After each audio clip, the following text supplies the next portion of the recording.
Fucking millennial. No, I'm just kidding. That's so fucking true. The cat's like, what do I do with it? This is so awkward. I just picture the cat wearing a scarf and the beanie in the middle of July. The cat was so stupid. I'm not gonna eat this mouse. Hashtag patriarchy. I'm gonna go cat blog about it. Didn't even kill the mouse. The mouse was alive. She was just carrying it around for an hour. Wow. Damn it, cat. This is my adopted Ethiopian mouse. That's better than you, okay? They just love to play. It's all good.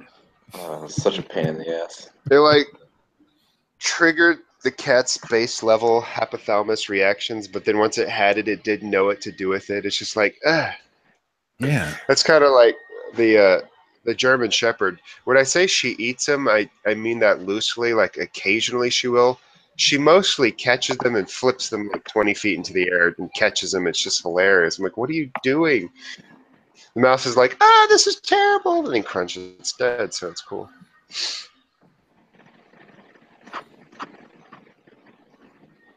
Yeah. We are and live. She's also graduated to... We are live, boys and girls. Well, it's not even 7 o'clock yet. We're like way early. We're like on time today. What is up with that? I know. I am a extremely punctual person. So I always beat all of you here. Yep.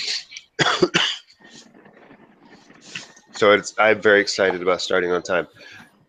And now I will address the little boys in the room. You guys keep it down. If you start screaming, you're going to be kicked out, okay? So Santa keep it quiet. Talking to us or That's right. children. Hey, shut the door, please. I picture a child version of the three of us and our fucking chaotic ways. Yep. Right, that's the perfect cat. That's exactly what I was imagining.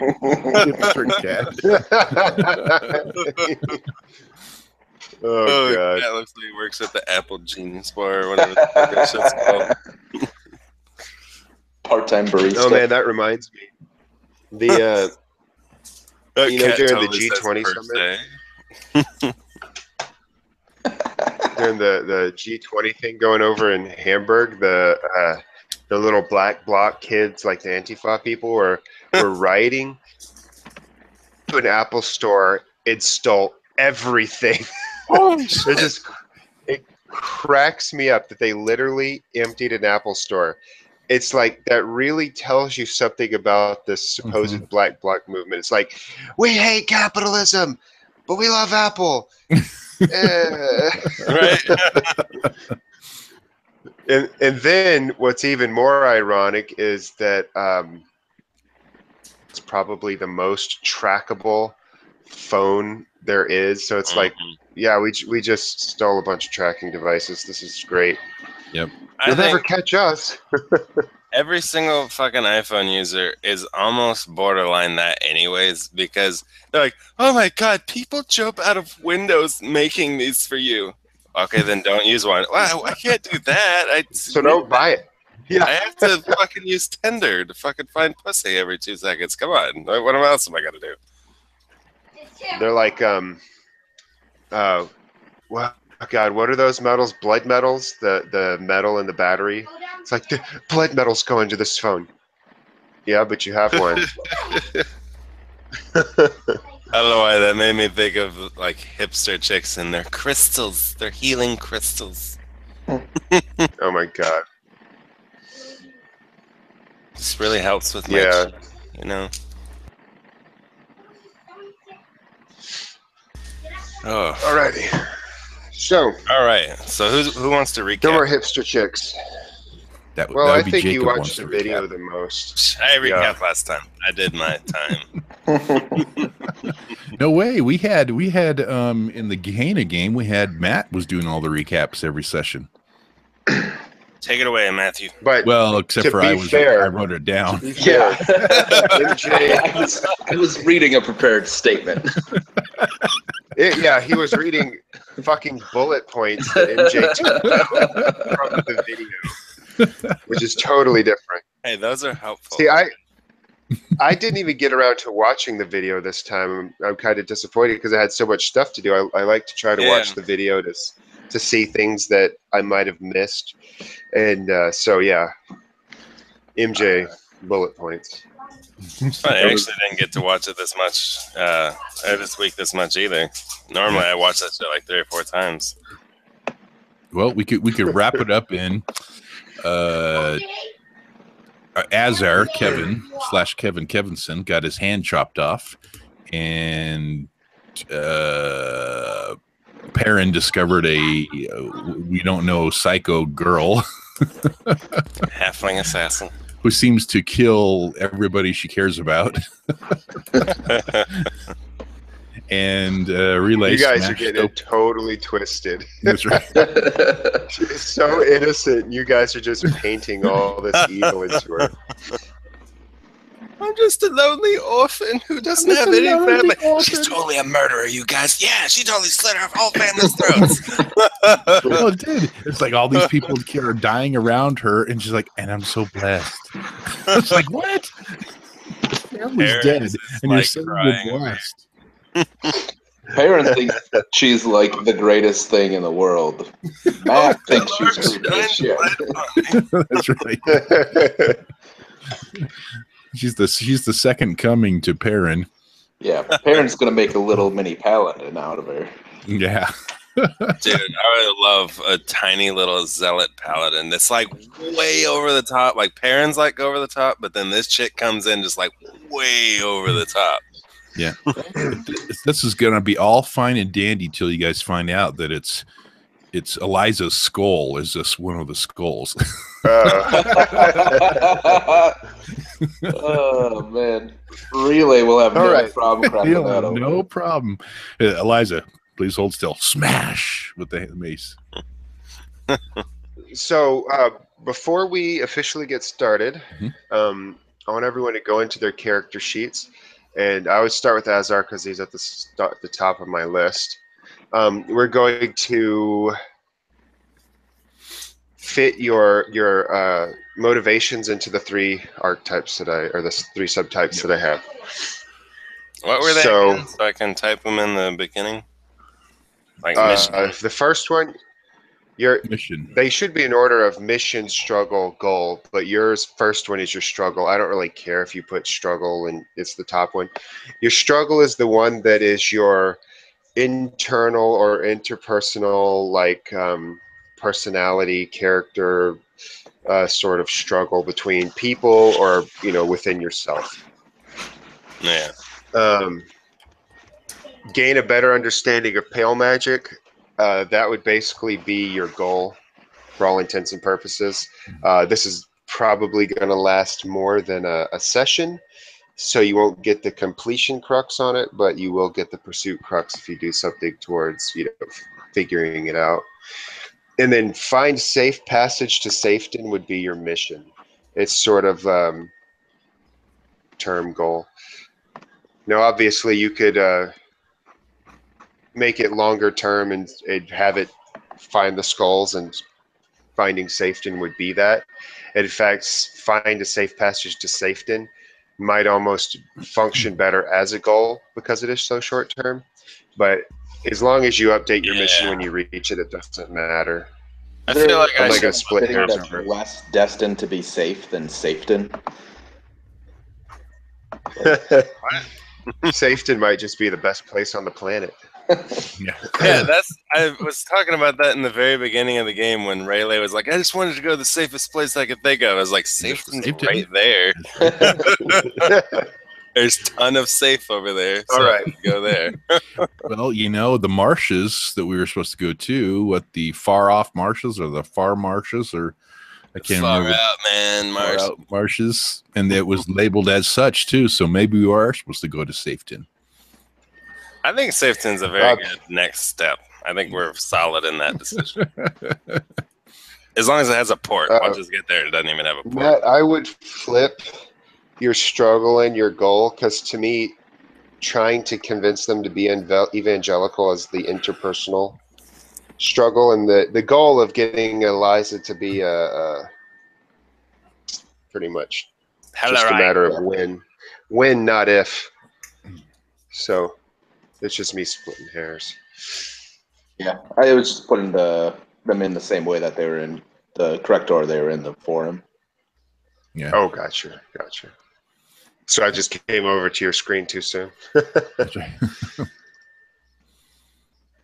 Man, I want Eliza to be such an overzealous paladin that she almost turns evil.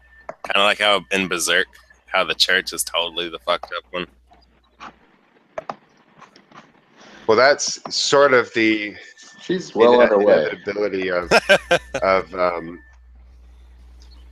too much order is eventually it does become tyrannical. Mm-hmm. Yeah.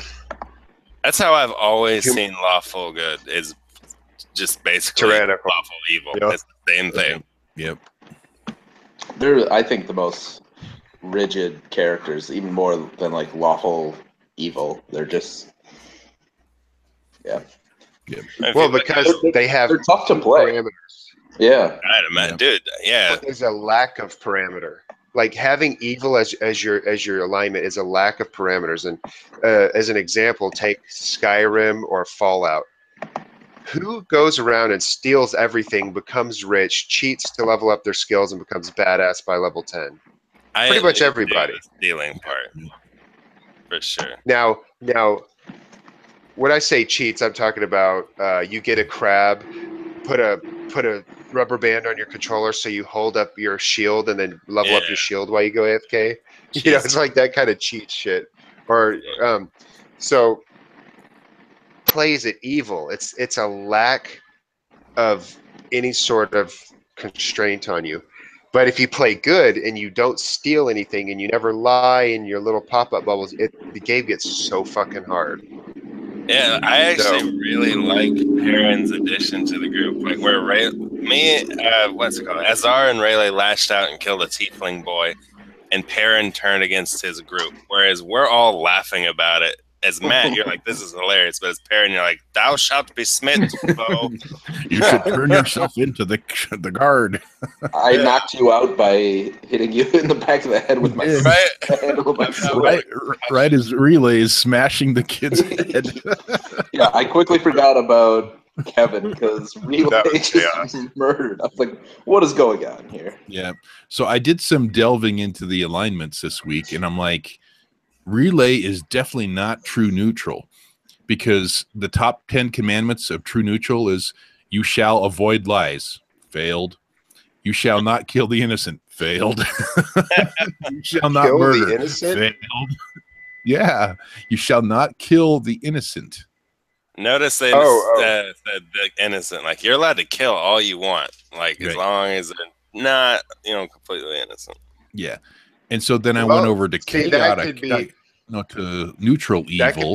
That could be analyzed in a certain way because he was participating in the riots. So was he innocent? Right. But now I went over to neutral evil, and it says you shall lie to advance yourself. That's Relay. You shall harm the innocent to advance yourself. That's Relay. You shall kill to advance yourself. That's Relay. So you're neutral evil now? I think I'm neutral evil. At least that's what I was seeing from last week. I could totally see you announcing that to the party. Hey, guys, I think I'm neutral evil. I've discovered myself. I'm doing a lot of thinking. The thing is with the alignments that is an inevitability, unless you're playing a very strict paladin like Matt is, you go between all the alignments all the time. You don't really have a set one. Like you'll be like, I'm good most of the time. I'm good neutral, and then like, I'm just gonna go chaotic evil for a second because that's a really nice breastplate, or whatever. Right. That's why I always play chaotic something. Almost always chaotic good. Chaotic neutral this time is actually a stretch for me. Normally I'm like, I usually want to play kind of good, but I'm a wild card. You never know when I'm going to fucking snap kid's neck with a tentacle. Ultimately, you are doing mostly good. Like, what evil thing have you done? Well, you're jerky. Is the biggest stretch. I can't play evil. It just, exactly. I'm a jerk, but I'm not evil. Well, and with chaotic neutral, it's you shall lie to promote your freedom. You shall not kill the innocent. You shall not murder too. That's chaotic neutral. So far, I've only killed nulls, and I don't think they count. Yeah, Pretty Yeah, sure that they doesn't don't go to heaven. So that's true. But you did send the tentacle out after the tiefling kid, but that's after that whole crowd and mob did get your hand cut off. I remember going hunting with my little cousin once, and we were just shooting birds. And I felt bad after I shot my first bird, and I didn't want to do it anymore. And he tried to reassure me by telling me, "Oh, don't worry, birds don't have souls." I'm pretty sure people don't think gnolls have souls. But it's like cool to kill some. It's cool. Birds don't have souls. Yeah, like he said it so just like innocently and just like truly trying to make me feel better. And I just I know dude, Anna's super brainwashed religious, motherfucker. so yeah. Well, I mean, they certainly don't have consciousness, so No, I totally get what he's saying now. I'm just, at the time I'm a little kid thinking like, God's awesome and everything and everywhere. God loves birds too. Jerk. they don't have a soul. So did you turn to him and say, "So they're gingers"? No. We ended up shooting more birds. I don't know. Maybe it worked.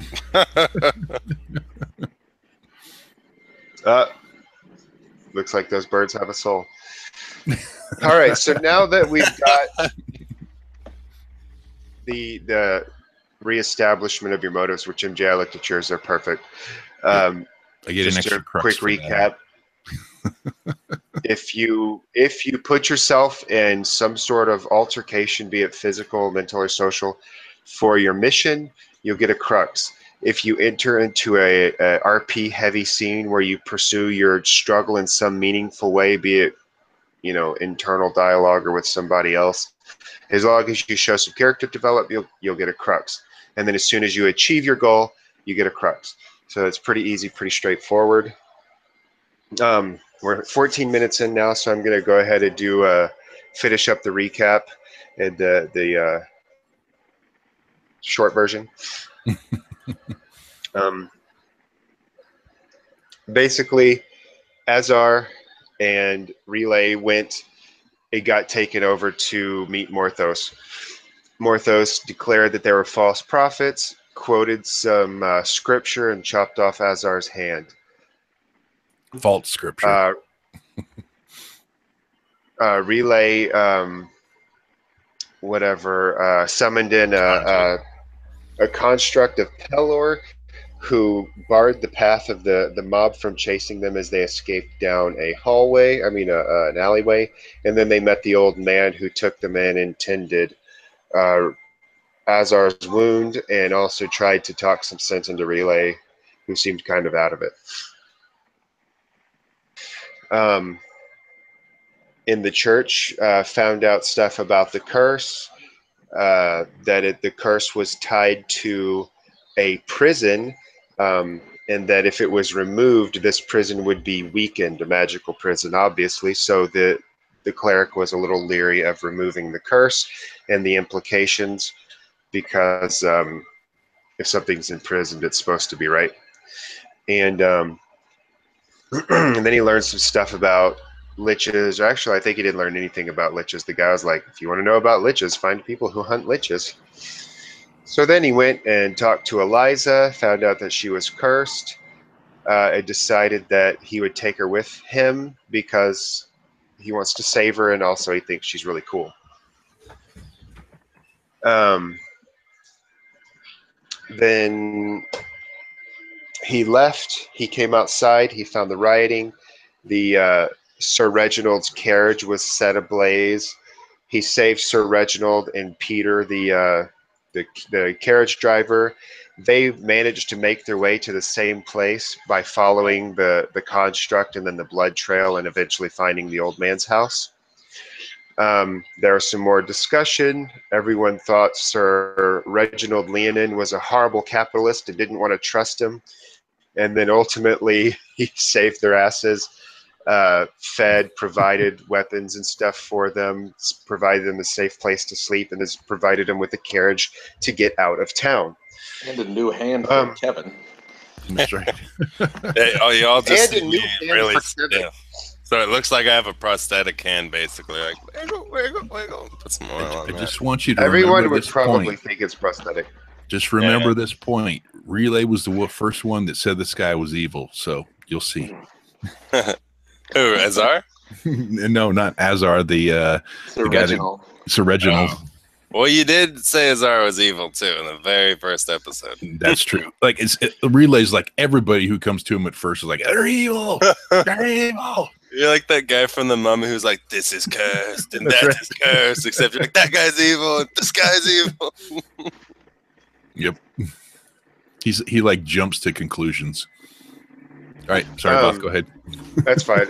Then you guys proceeded to the gate, and the gates were on total lockdown.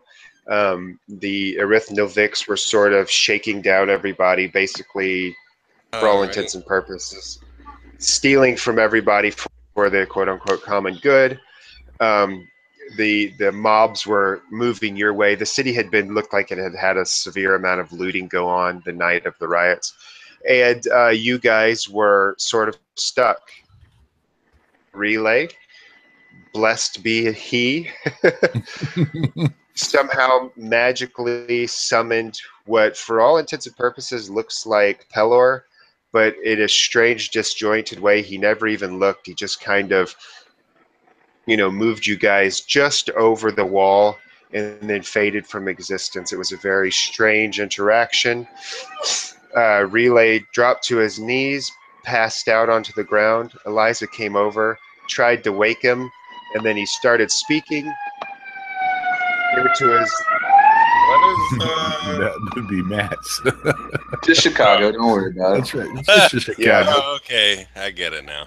I was like, about to blow up. I thought that was at Joe's, and I'm like, he lives out in the fucking country. How is the thing in his house? Like, where is every single session, Matt has sirens go by. Yeah, that was No, dude, I totally believe it. My buddy Adam used to live in Chicago, and I swear to God, we'd be talking, and you just hear these same two hobos fighting outside his window like every fucking night. The sad thing is, I live in a nice neighborhood. Like, oh man! Like, imagine if I was in a bad neighborhood. You'd have hobos fighting outside. Yeah. There you go. But that's where we left off. Eliza listening to your whispers and then waking you up because my internet died. Sure. I know your internet like cut out. Yeah, your internet cut out on some pretty good explanation a couple times last time. As I get closer to 12, it gets more spotty because that's the way the internet works. Satellite's terrible. All right, real quick, Jacob, what the hell does your what are you asking me? Oh, can I add a map cut out of my inventory? Yeah, remember the cutout of the map I got when I was in the library? Oh, right. Yeah, sometimes I want to look that over eventually. I understand. I could just do that real quick. What I meant by the cutout is like if you wanted to make it look cut, like if you cared that much. I'm not MJ.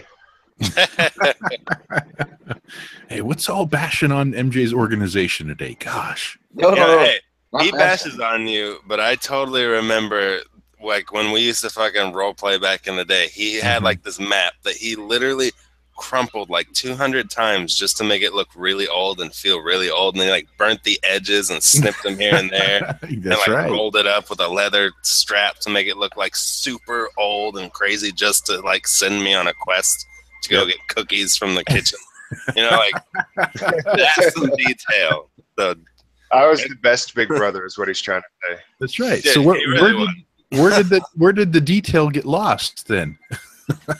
Oh no! I'm very detailed in other ways, but as far as like going and finding a program to edit a picture, that's it. The disconnect isn't digital somewhere. Yeah, I'm not. I don't like to do a ton of digital stuff. Now, I could do fantastic digital art, but it's. I hate it for some reason. I don't know. I can't explain it. I'd rather Drawing just with a draw mouse. with my hand. Right, right.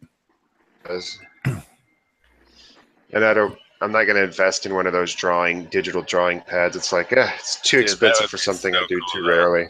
The Yeah, if it Matrix. wasn't that expensive, it'd be cool. The Matrix just doesn't appeal to you. All ones and zeros. All right. Any questions over the recap or the current situation before we get started? Nope. What happened to Relay after the whole, flying over the gate thing? Is he still passed out? You are absolutely passed out, Okay. and you were talking in your sleep or in your unconscious state at the very least, and she begins shaking you to wake you up. Now, when you come out of it, you have zero recollection of what happened. You're on the one side of the gate. You show up on the other side of the gate. So you never saw Pelor. You had no idea who was you were channeling. Like, you don't understand any of the parameters of the current situation. You're completely out of it. So, like, he doesn't remember So those few minutes, or like he doesn't remember the whole events of the city or anything. No. Those few minutes. When he Oh. dropped to his knees and began channeling, his eyes rolled back at his head. It was basically like staring into the sun at that point. He was just seeing nothing but blinding light, and then falls over and passes out. Okay. So Eliza's shaking you. Relay, wake up. He'll kind of come to his senses and says, What's going on? He kind of He looks says, up. you were at touched, Eliza. Relay. While you were out, you spoke in the tongue of the angels. What did I say? What happened? Well, He's kinda- I don't know. I can't actually speak supernal. Well, not usually. I've had dreams where I could speak to my mother who's dead in heaven, and I'll speak supernal. So, I mean, I don't think I actually know it, but I know what it sounds like, and you were speaking it. Oh. He'll look over at Perrin and says, What did I say, Perrin? Do you know? I have no idea. But praise Well, be to first off, Pelor, he appeared. Praise be to Pelor, he appeared and saved us. And you'll see a kind of like a confusion come to Relay's eyes, because he was kind of feeling downtrodden from his incident, thinking that he was wielding Pelor's might correctly when he was smashing in the tiefling child's head. And a confusion will come over into his face, and he turns to him and says, Perrin, you must tell me. I don't understand. I don't understand completely either, but I think one thing is clear, and that is Pelor is speaking to you. I don't think he wants you to smash innocent young boys' brains open, but he is a forgiving God, so you are blessed by Pelor. How do I know if Pelor is right for me? Pelor is right for everyone.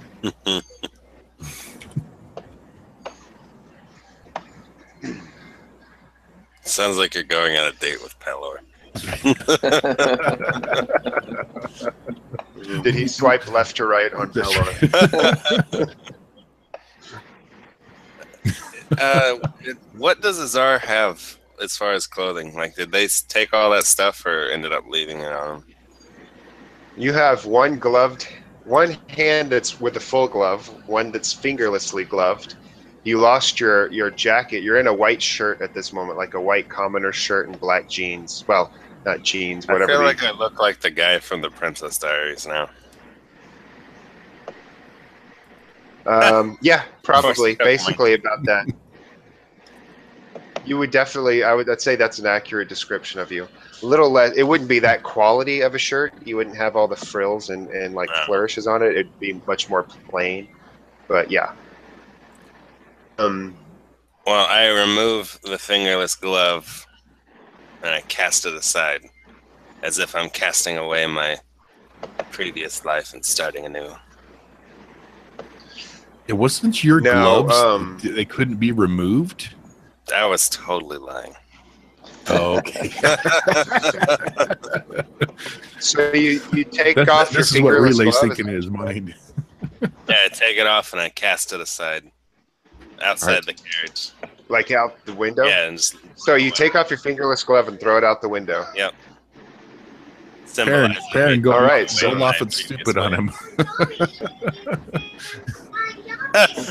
You told Wait. litter.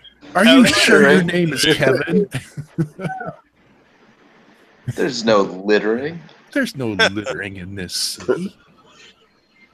I point to All right. an orphan boy who picked up my glove, and it matches another glove he had only one of. See, I'm helping the world through chaos. You had very expensive gold inlaid fingerless glove. And now he can feed his whole family.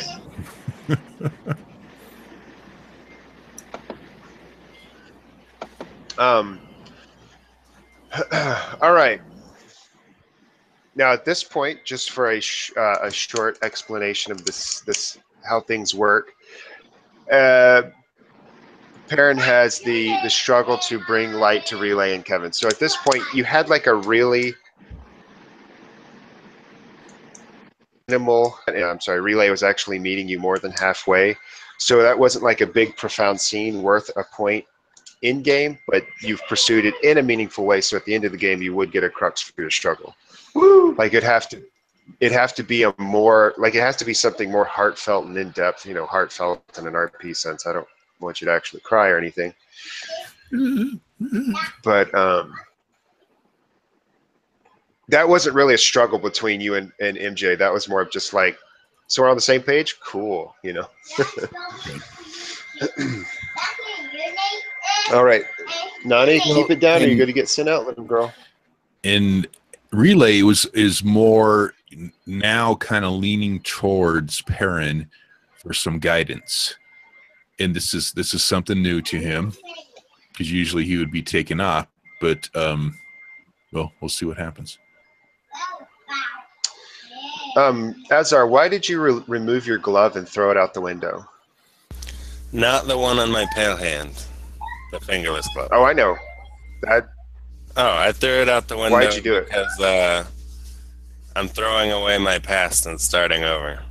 It's the only thing I had on me, other than, of course, my daggers, that was still a part of what my old gear was. Everything that represented who I was, all that gold inlaid, fantastic shit. I threw it away, and now I'm much more simple with a basic black glove, my white T-shirt, the black pants I had. It's very basic now. And what is this representing for you? Like, I get that you're leaving behind your old life. What's the new life that you're moving towards? A simpler one, towards not really a pilgrimage, but along the lines of that, a less material, less selfish way. Like you're trying to find yourself, so to speak? Yeah, but also a belonging, less, very alone. I was very alone before and recluse, and I didn't mind the being alone part because I was all about power. Mm-hmm. But then power wasn't making me happy in the way I was pursuing it. But in traveling with these two, I found this family feel, like this ragtag orphan group kind of thing. And I'm just, instead of trying to corrupt them and take them over, I want to try to help them. So throwing away my old life and starting anew. Relay will turn over to Azar and go, "Be free of the lies, brother. Be free of the lies." That's the other thing I was going to ask you. If you're trying to turn over this new leaf, how do you feel about them thinking that your name is Kevin? That's something that's bothering me. That's I threw the gloves out the window, but I'm still staring out the window, contemplating. The throwing of the glove was symbolizing that I'm taking the step. Now I'm thinking about how to take the step. If it's revealed that your name's not Kevin, Perrin's head is going to explode. Prepare to have your mind blown. Also, would that mean that my powers would no longer roll off deceive? Like, would I have to work on RP changing that? You're really good at deception, and that's how you beseech the god. The god is to a degree considered evil. Like warlocks usually work through Yeah. demons, and so I'm sticking with so if Malcolm. you're a good guy, Melkor. I have no Remember, fucking idea what you're talking it's about. just a name I threw out in one of the other sessions. You're like, that sounds evil. It was a random name, but I'm sticking to it. Oh, anyways, the point is, like, does using evil magic make you evil? Well, I mean, there's a lot of people who think guns are evil, but if their life was threatened, they'd sure as fuck shoot somebody. So Yeah. I don't think I think it I would be don't more think of a struggle of you don't like to use it, but you will if you have to, and it makes you feel dirty if you'd like to go down that avenue. I saw an argument on YouTube about is necromancy evil, and they were like, no, it's a negative energy. On the aspect of spells, there's positive energy, negative energy, fire energy, this energy, that energy. It's just technically another type of bullet or ammo or whatever for you to shoot. So I Right, think exactly. they can use it for good. Yeah, that's what I'm saying. It's like the magic isn't, well, I mean, sure, it's coming from an evil god, but I think that's a struggle for you to have, Yeah. not for us to discuss overly much. But remember what I was saying, if the best way to get a crux from your struggle is to try to initiate a scene, and you could flat out call it, I would like to have a crux scene for my struggle. If you want to have a struggle where you're trying to come out with your lie to them, that you could initiate a crux scene and you can earn one if it's sufficient enough, which it'll probably be pretty easy. I'm not going to be overly. What are you rolling the insight for? I'm checking on to see if Relay notices Perrin with his gloves throwing off. That was Azar.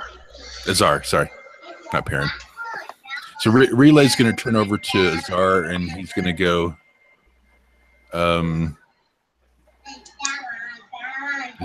Because you remember, Relay still calls Azar, not Kevin.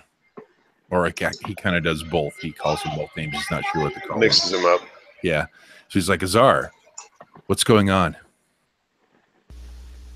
He's kind of fishing for information because he has his motivation that he wants to, determine Azar's true motivation. Yeah. Azar is so lost in thought. His elbows on like the window seal of the carriage, and he's playing with his beard, just staring out at the clouds, kind of where the Pelor was, just like thinking about what he saw. Okay. He doesn't say anything back and doesn't. He's completely just daydreaming right now. Okay. Like he's in awe. He's like awestruck at what he saw. Relay's going to go, I'm addressing in the living. I'm addressing you in the living. Perrin's going to kind of start asking Relay questions like, what was it like talking to Pelor, and what did he say? He's going to turn and says, I don't remember a thing. All I remember was heading down and seeing the crowd at the gate of those he kind of turns over to Eliza and then looks back at Perrin and goes, protesters? Looks like he was about to say zealots, and he said, protesters? Innocent protesters? And then I just blacked out, and I don't know any other feelings. This is kind of what happens to me. I don't know when they do this thing. I just kind of go away, and then their power supposedly surges through me. Then I wake up, and it's very, very. Eliza sort disturbing. of pats you on the head, like in this strangely, like she's a little kid, but she's like comforting you, like as though you're the kid. Mm-hmm. And she says, "Fine, can be mind blowing." Well, I'm waiting for I'm waiting for Perrin's response. Well said, Eliza. I pin a gold star to her shirt. That's right. Uh, Now you a gold Pelor son. Yeah. Relay's Well, really, gonna turn I'm back so to- happy that you finally found Pelor and accepted him into your life.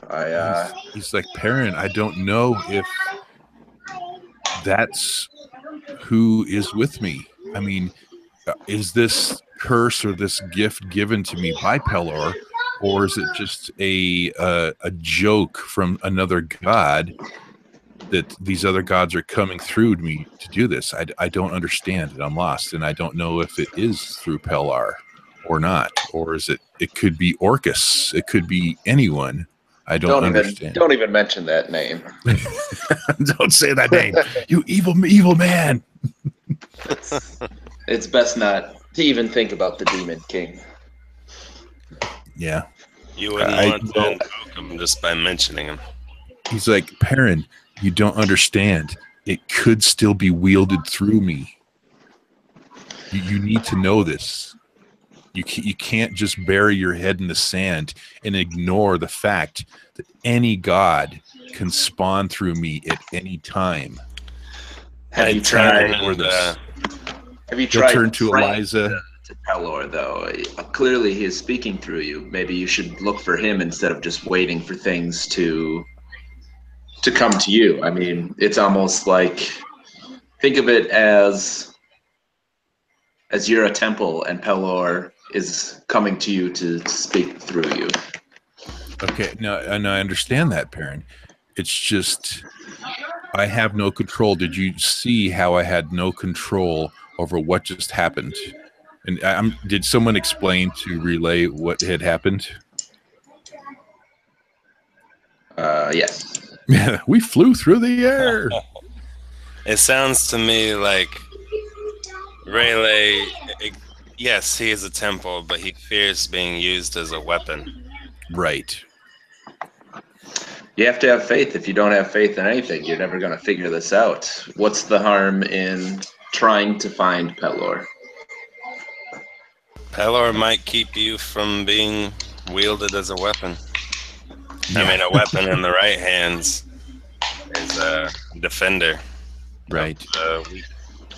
Think of it as a warrior has many weapons, but if he doesn't practice them and hone them, he's dangerous to all. But if he selects one, practices with him, becomes proficient with him, he can control it.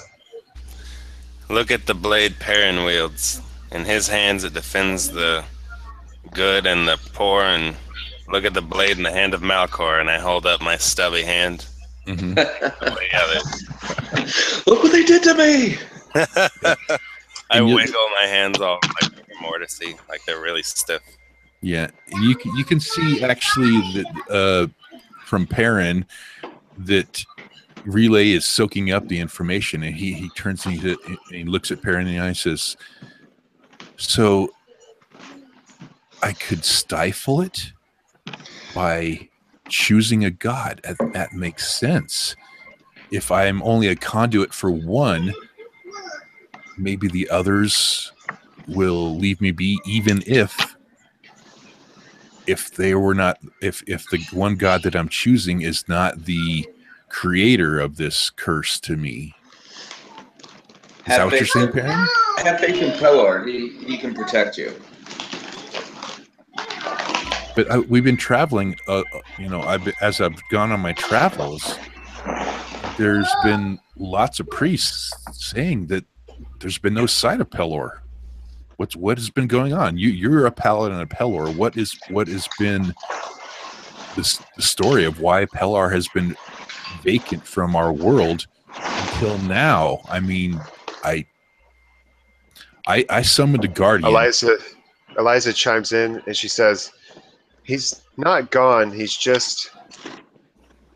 doesn't look on us anymore. He's blind to us for some reason. I don't quite know how to explain it. It's really hard to get his attention now." Azar chimes in on her chime. It says, maybe he's busy looking for something he's lost.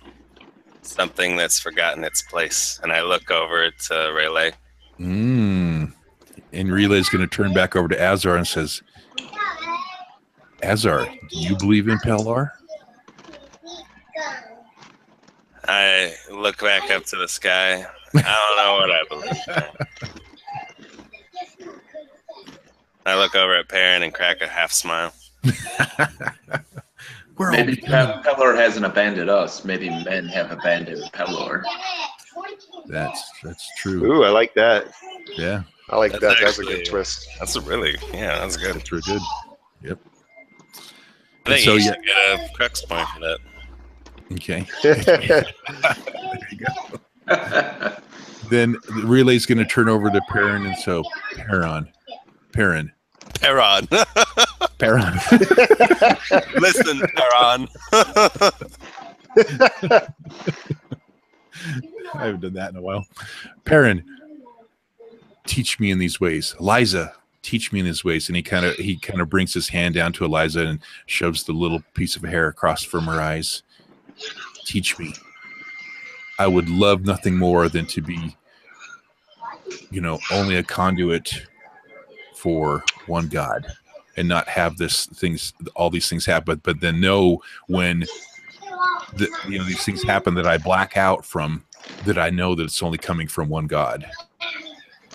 But I don't understand the ways of this. She asks you, can you feel it coming on? Can you stop it? I can't. I've never tried to. He kind of explains it to me. It's more like a seizure, to where it just happens and then he's just blacked out, and the next thing he does is he wakes up and the things have changed around him. People have died, cities have been crumbled, villages have been crumbled. So the short answer mountains. is no. You can't sense it coming on, or no, you can't control it, or no to both. I cannot. I can sense it coming on for the second before it happens, but then I can't control anything out of it. It's kind of like building. All right, up to well, a she, sneeze, puts- and then everything's desecrated when you open your eyes again. Yeah, exactly. Everything's changed. She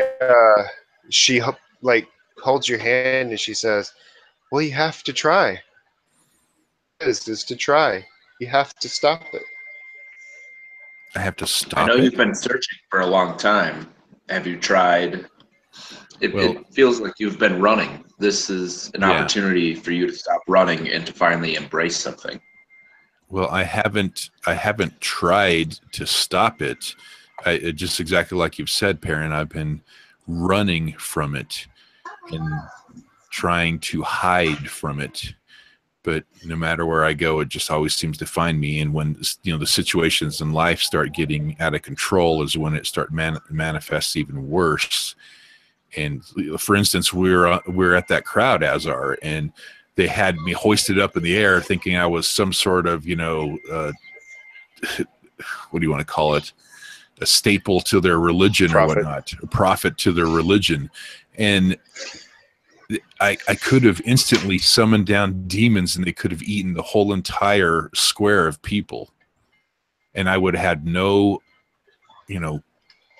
any sort of way to prevent that from happening. Because you don't understand. I understand, Perrin, that you believe in Pelor, that he's the one true God, but I'm telling you, there are more gods out there, and they are not all good. Oh, I believe that there's all kinds of gods, but Pelor is the true God. You've been running so long. Try, instead of running away from something, running towards something. I wouldn't say Pelor is the one true God, but he's definitely the one that smiles upon us little mortals the most. And his absence has shown on the world. And in light of things, I feel as though I should confess something to you guys. Here it comes. Quite a few things, actually. I have two left hands. And I'm not Kevin. I pull out one of my daggers, and I hold it out towards Kevin, or not Kevin, Perrin. and I say, this belonged to your father, Perrin. Dun, dun, What? dun. Your past has been following you. I was sent here to try and bring you back to your darker past, your old family. Your father died, and he said that this would do something for you. I feel as though I should give it to you now and let you decide what you should do. Relay stops and Throw it looks out the window. at Perrin. He looks over at Perrin and says, Sorry. Perrin, what? What is this? My not what I was expecting. Azar throws the curveball in. And it was a nasty slider. It's true. That's one of the reasons I have found Pelor is that my family, a once proud and noble family, in recent years has turned dark and evil, and I wanted nothing to do with them. So I left home, changed my name, and I've been searching for signs of Pelor for the past few years. Your father was a member of the order I was in, member of the Order of Belial. But he wasn't a true member. He was infiltrating it. And he had to live a life of lies, a life he didn't want to lead. Your father was a truly good man, but he had to make decisions that weren't in his best interest to keep those closest to him safe. And I, look at Perrin as I kind of motion for him to take the dagger. I don't believe it. I saw my father do some truly terrible things. He was a bad, evil man, and I'm ashamed to be related to him. He's a very gifted actor. He did those things. He truly did. But you say it yourself, Pelor works in mysterious ways. I take the dagger back and I sheath it. I believe that you believe what you're saying, but you didn't know him like I did. His soul is lost. He's not my father anymore.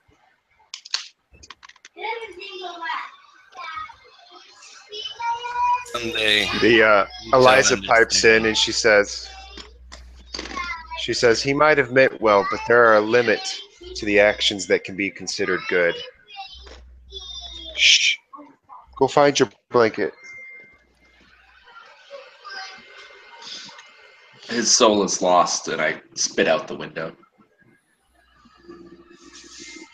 He's like, Perrin, but I thought that Relay's going to pipe as Perrin, but I thought that all souls can still be turned to Pelor, like you were saying. I thought that too. And I kind of just turn away and stare out the window. You know how your father died?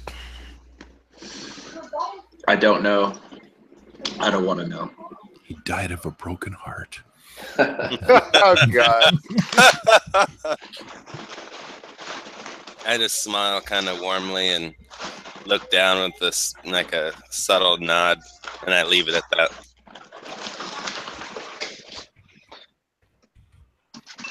After a few minutes, I'm going to kind of what he said is starting to sink in, and I know how evil I thought my father was and all the bad things he did. And Kevin just told me that he was in the same organization as him. Kevin, what have you done? I was in the scribe department. I spent my life recording everything into books. That grimoire I had, I don't know if you noticed, it's gone. I lost it somewhere in the crowd. One of those zealots took it. The hand sucked it up. That can't be good. That was a lie. Oh yeah, I'm lying again. It didn't last long. Well, you he's turned away trying from to turn Bilal over and you turned away from the evil organization. That's why you're here. Yeah, can I get a check on Azar at that moment, since I'm kind of, determining his true motives right now? Absolutely. If you guys would like to enter into a basically, it's a duel of whatever you're trying to do. So if you're trying to analyze him, MJ, Right. It's he wants to do an insight? insight check on you. Yeah. Yeah, and you just told a lie, Azar. So yeah, you have pillows. It's very cute. I wasn't scribe. I wasn't lying about that part, but the book getting dropped. Right. Right. Yeah, But I think I'm that's actually, what he's wanting to analyze. well, that, and I think just the whole overall nature of him too. At this moment, because I'm Okay, trying. well, you're gonna have to be very, motives. very pointed. You're just It trying has to to be- determine if he's lying at all. Yeah. Or how about more if his nature is, because I'm Relay's trying to determine his true nature towards Relay, and so he is just trying to take over in his overall nature to see if is Azar a lying type of person, or things like that. Is he being a truthful All right, person? so you're right. So you're more or less trying to take in his demeanor and see if he's being honest with Exactly. you guys yet, or if he's still bullshitting you. Right. Because he's gone through a lot of changes in these last couple of moments. Right. All right, so how this is going to unfold, unless Jacob, unless you want to not fight it and just let it be detected, you don't have to go through a duel of deception basically with him. If you do wish to fight it and maintain. I'm intrigued, so I'm not going to fight it. Okay. I'm being very open right now. I'm accepting the vulnerability Right now. Okay, well, that's basically him saying he's not even trying. Okay. So if you get any successes on your insight, you could see through his bullshit. Oh yeah. All right. Okay, so I'll say there's certain He parts could definitely. that he's picking on. I'm picking up on. The book definitely sticks out. He feels like, obviously, as Jacob's been portrayed, you could see that he's trying. That I still had it. That's 2 6s too. I could explode those. Rayleigh was with me this whole time, so he would possibly have seen the book on me after we got out of the crowd, and then it was gone. After we got to the old man's house. So he'll put. All right, go ahead and explore it. Let's explore this little. Relay, he's going to keep the information to himself, because he'll also notice in Azar's countenance that he is trying to be truthful in certain things that he's saying, but other ones he's kind of deceiving on it. So he is not going to step on Azar's toes at this information, but he's more using the information to kind of determine the true nature of Azar, and then so that he can help determine how it's portraying to him. Why is Perrin come here towards him? Why is Azar come here towards him? As where he's kind of more determining that Perrin and Eliza are here to help him, to guide him towards Pellar, but he really doesn't know exactly why Azar's here for it. I mean, he doesn't know that Azar's here trying to seek power and stuff like that, so he's trying to determine that, but right now he's just determining the true nature of Azar.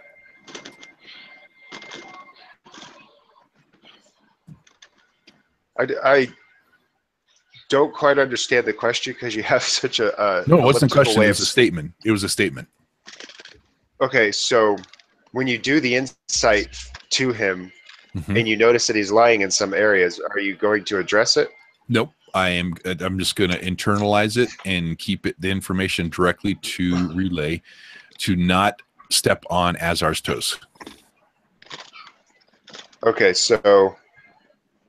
Okay. So he notices that I'm lying, but he's not calling me out on it. Exactly. Okay, so you're just going to hang on to that about the book then? The fact that the book didn't disappear in the crowd? Right. I'm going to let him kind of go with it, but it just Relay's going to know that it's wrong, that what he's saying is there's not whole truth to it.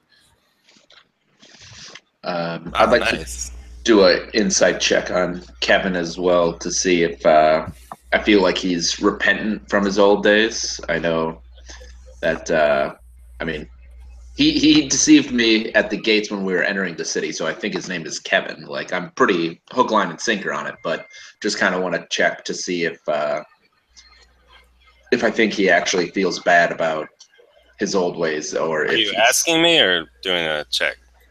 Well, he wants insight check, so he could you could just lie to him. He's trying to determine Right now, body all language insight and all check, that stuff. I will allow you to go ahead and do because I'm putting it all on the table right now. So I'm not trying to deny anything. So basically, all you're trying to do is get at least a success. How many If you get successes? one success, How much you info Joe's gonna give you, pretty much. Gotcha. Oh, sweet. There you go. Nice. Wow.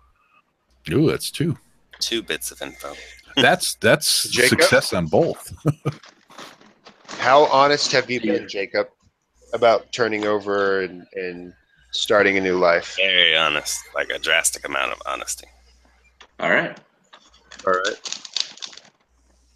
Out of character, jam question: Why is it that you exactly have made this change?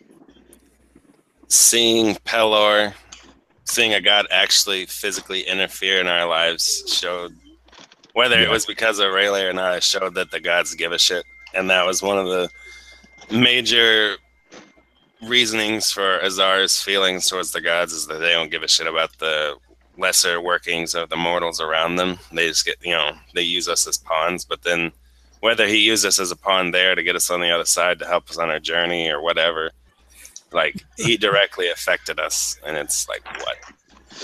Yeah. So okay, so if I just the thought that splendor. if I thought you were still working for that organization that turned my dad evil, I was about to stab you. You were going to get chopped. That's funny. So you guys are Man, kind Perrin, of riding who's the killer along here, Perrin? in an awkward silence. In an awkward silence and sort of evaluating each other and trying to determine, everybody's state. And Yeah. like I said, everyone got a crux out of that scene because everybody hit on their struggle at one point or another. And Right. that was definitely a good scene. It went on for like 30 minutes. Yeah, That's what I was trying to draw. Man, y'all did so awesome. Oh, you pulled that freaking father. That took me completely by surprise. Dude, I came up with the session when I picked you up with that will save and dragged you back. Like that was my reasoning for my will save. That's I awesome. know you through your dad. So we have like this story triangle going on here. Uncle Instead of a Kevin. love triangle. That's right. I'm your father's brother. All right, as you are staring out the window, thinking about how you can make things right, you guys come across a carriage that's pulled off to the side of the road, and you would kind of notice absentmindedly as you've been going down this very busy path that there was not a lot of traffic on what is a major trade route. The sun is high and hot on this cloudless day, and sweat drips even as you guys sit idle in your carriage. And ahead you see a merchant who struggles with a broken wheel. His lack of guards is disconcerting. Do we have Perrin? That driver I saved? Is he like driving the carriage? Or is it just the 4 of us? Well, let's say he is. Let's say, there is a carriage driver. So let's say it is Peter. Yeah, I guess it doesn't matter. It's just more a carriage driver. Yeah. I'm gonna tell him to pull over. This Samaritan needs our help. Azar says, "This smells like a trap to me, but in light of things, we need to help everyone we can." And I'm the first one to hop out the carriage. So what? And he's like the zealot cop. He's like full-blown paladin now. Or full-blown deceiver. See, I'm more of the detective than like the beat cop. Yep. Yeah. Relay's he's gonna check the scene out first because he's still not converted completely to Pellar and trusting in all this stuff yet, even though he's on the path. But his old nature of being distrusting is going to kick in, and he wants to investigate, or he wants to check out and see what he can find from just, as they're stopping and pulling up and checking this guy out to see what. It's just going to be an obstacle 1 to investigate the area. Okay. I'm going to throw a potential on that.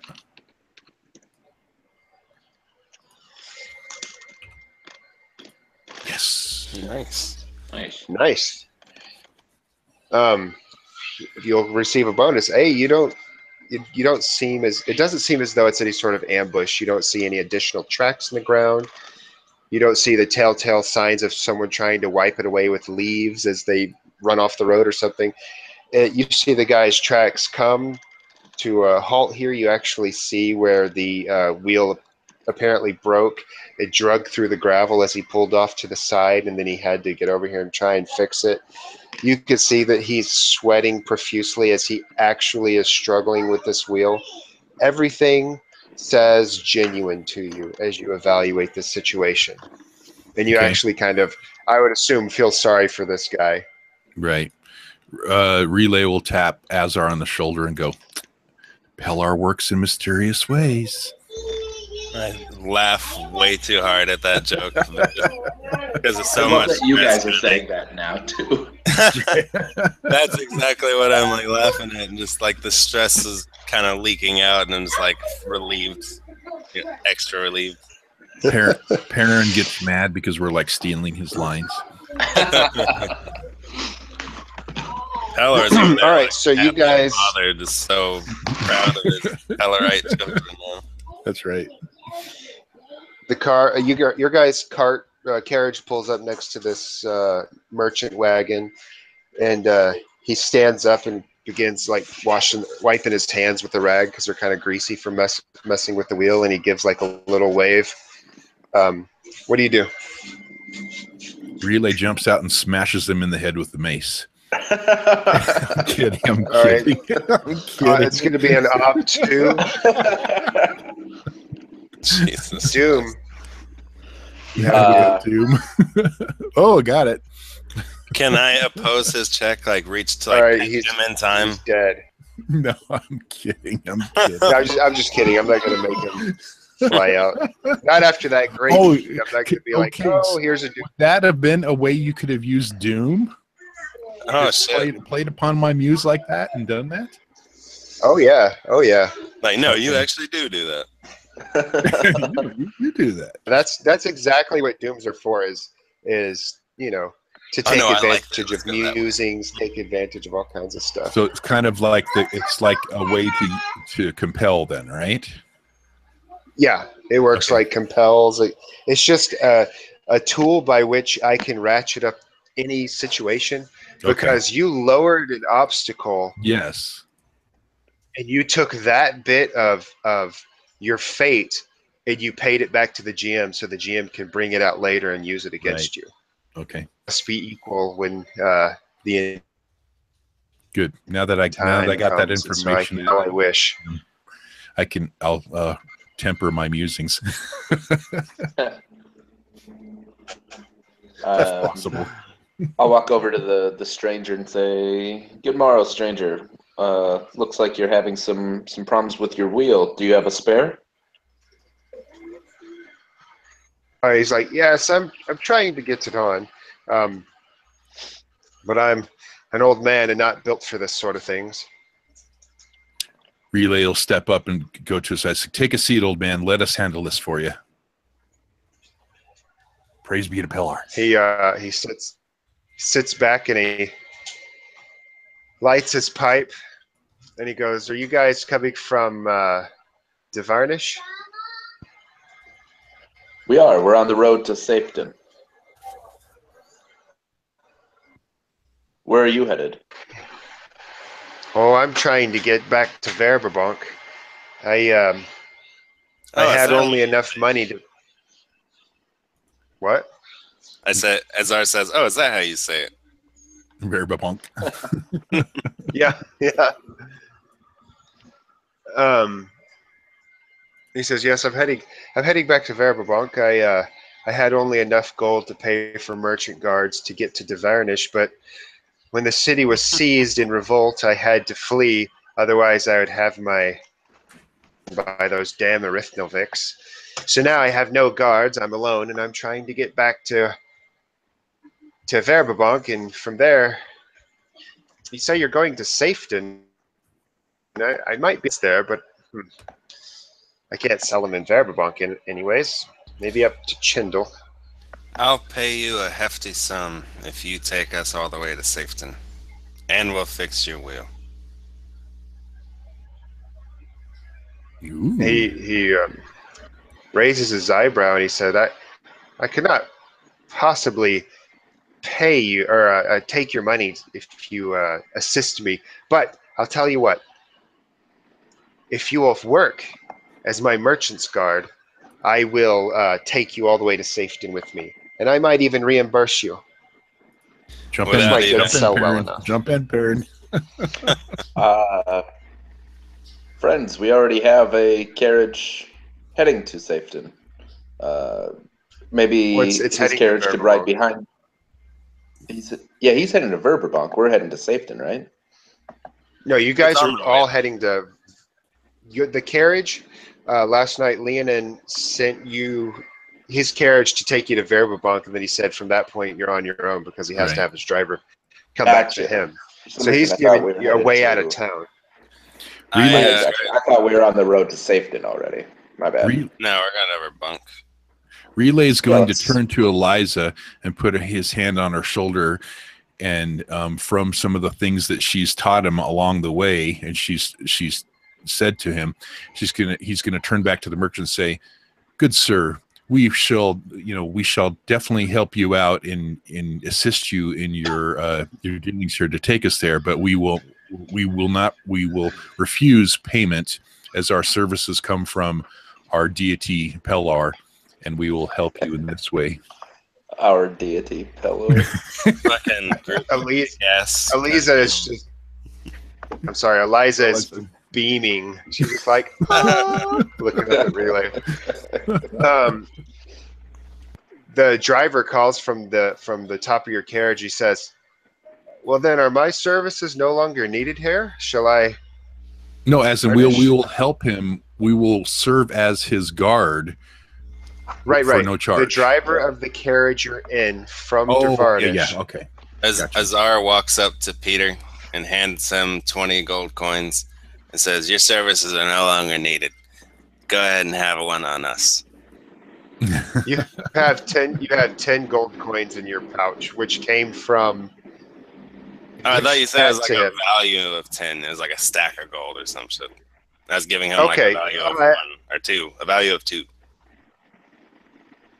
Okay, in that case, yeah, you could do that. Reduce it down to a 9, and you could do that. I thought you were saying you wanted to give them all your gold. I'm like, Jesus, No, kid. no. I found Pelor. Everyone. Nobody I swear needs to money, a, guys. I'm gonna become a vagabond or a homeless person. Alright, value. I'm gonna go full on holy fool. We all become Pellar zealots. We start the next ride. Peter's like- We go to. That's right. Peter's like, "Oh, thank you, sir," and he gives you a bow and he says some pleasantries before gathering up the horses and turning back. As the carriage gets off into the distance, I start tapping my pockets. I'm like, "Oh God, I think I left my scrying stone in there." Quick, run, run, Hazard, run! You can catch up. It's gone. Yeah. Cell phone jokes. All right. Cell phone jokes. That was my dad joke of the session. Did you charge Yeah. the battery?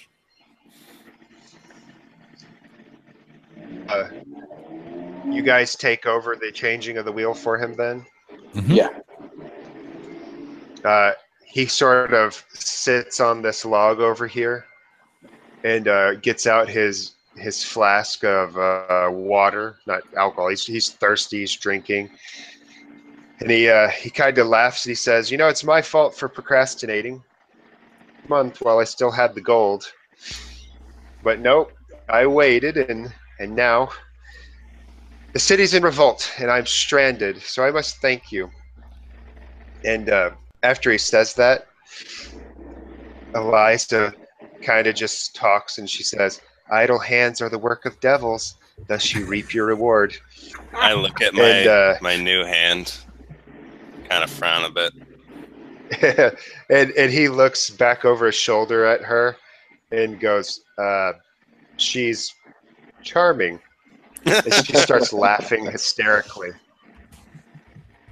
Azar She's just walks laughing over and to the laughing. wheel, and he assesses the damage. There's a spare wheel you guys could put on. It's pretty easy. No rolls involved. He's just an old man, not strong enough to do it on his own. But like, Perrin could undoubtedly hold the thing up, and you could just slide it on, and the whole thing would be done in like a couple minutes. Damn it! I'm trained in crafts, and I thought I was going to get to use it. Let's craft us a new wheel. Yep. Okay. Well, how about this? Perfect. He doesn't have a spare wheel, and it's going to require some crafting to fix it. You look at it and you evaluate it, Azar, and you notice that if you were to take a couple of planks off of his wagon and get them wet and those sorts of things, you could potentially bend the wood and then hammer some steel over it or iron and make an impromptu wheel out of the old wheel in a few bits. But it's not going to be easy, so I'm going to put that at least an obstacle 2. Alrighty. Well, I'm trained in it, so I'm just going to let it roll. Let me click.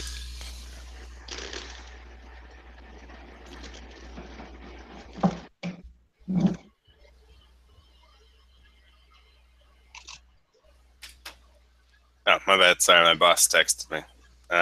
Rolling crap. Understandable. I'll spend one potential on it. Oh my god! That is 3 dead ducks. I'm gonna re-roll that. I'm gonna spin the Crux. Oh You god! can't. You can't. But They're all We were ones. on our way to the city. The wheel was fine. There's 1-3. There's one. Oh, there is 1-3. Yeah, that's right. That's right. Fucking goddamn Perrin called it though. That's his Yeah. He willed that. Pelor willed that shit. Right. All right, let me roll 1d6. It's too bad Perrin can't pass him some divine favor. Jesus That's right. Christ. That's down. You're down 1 crux. You could still re-roll that. I know I could. All right, Oh, is fuck there it, a I'm way gonna I do it can one more enhance time. that for you? All right, I'm gonna use one more. You Crux, guys though. dismissed the other card. Uh-huh. For the future. We did. It's gone, right? Oh, fucking hell. I'm literally saying That's this 2 in Crux. character as I'm like, I smash my I'm like, fucking hell. But it's not me that says it, it's my new hand that says it. You gonna keep rolling? No, fuck that. I spent 2 Crux at it. I'm done with this. We get Well, this how are we fucking gonna- wheel on. Can I use my manifold knowledge to Azar, or is it's personal?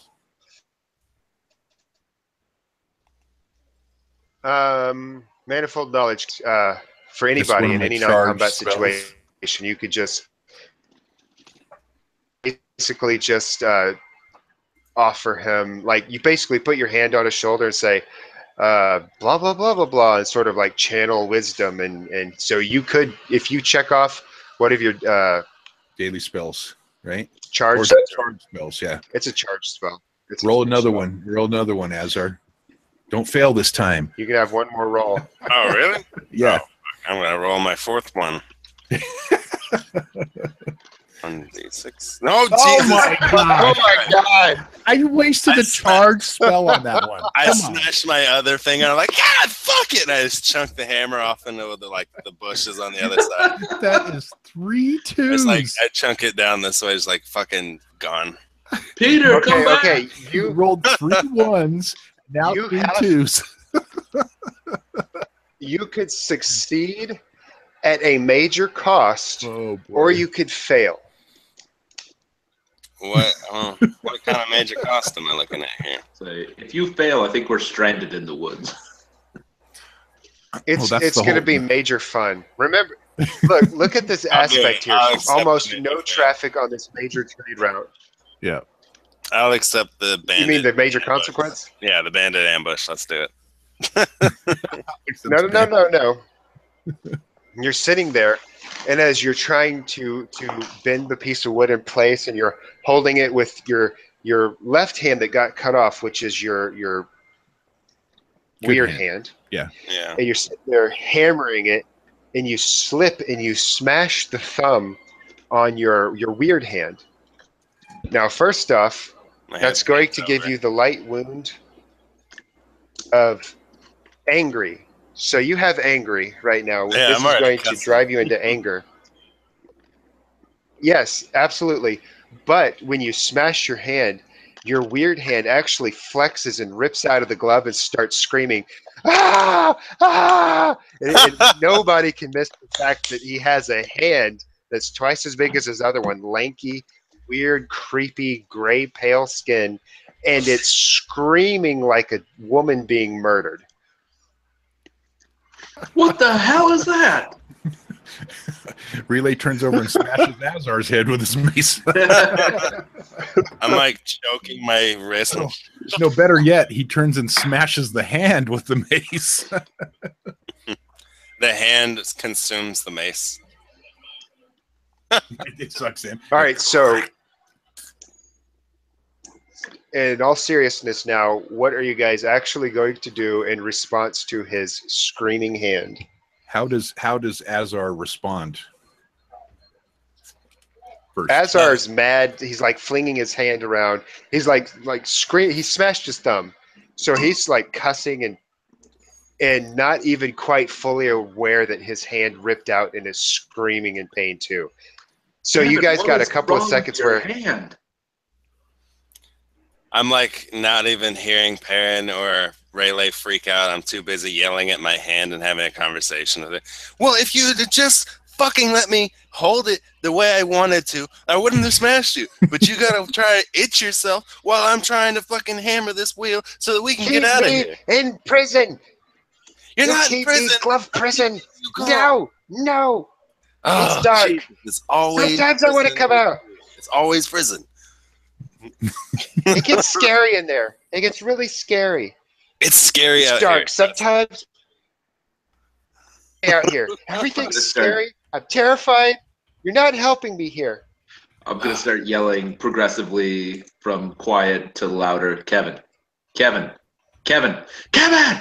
Ah, what? What? Oh shit. What is on your hand? This is Carl. This is cool. Where And did his hand Carl says- come from? What is it? Hello. Okay, when we were at the old man's house, they took me up to the wizard's room and we had a session, a conjuring, and they manifested me a new hand. And this is what it is. I don't Conjuring quite understand it yet. Of what? A what? I didn't hear you. Where was it conjured from?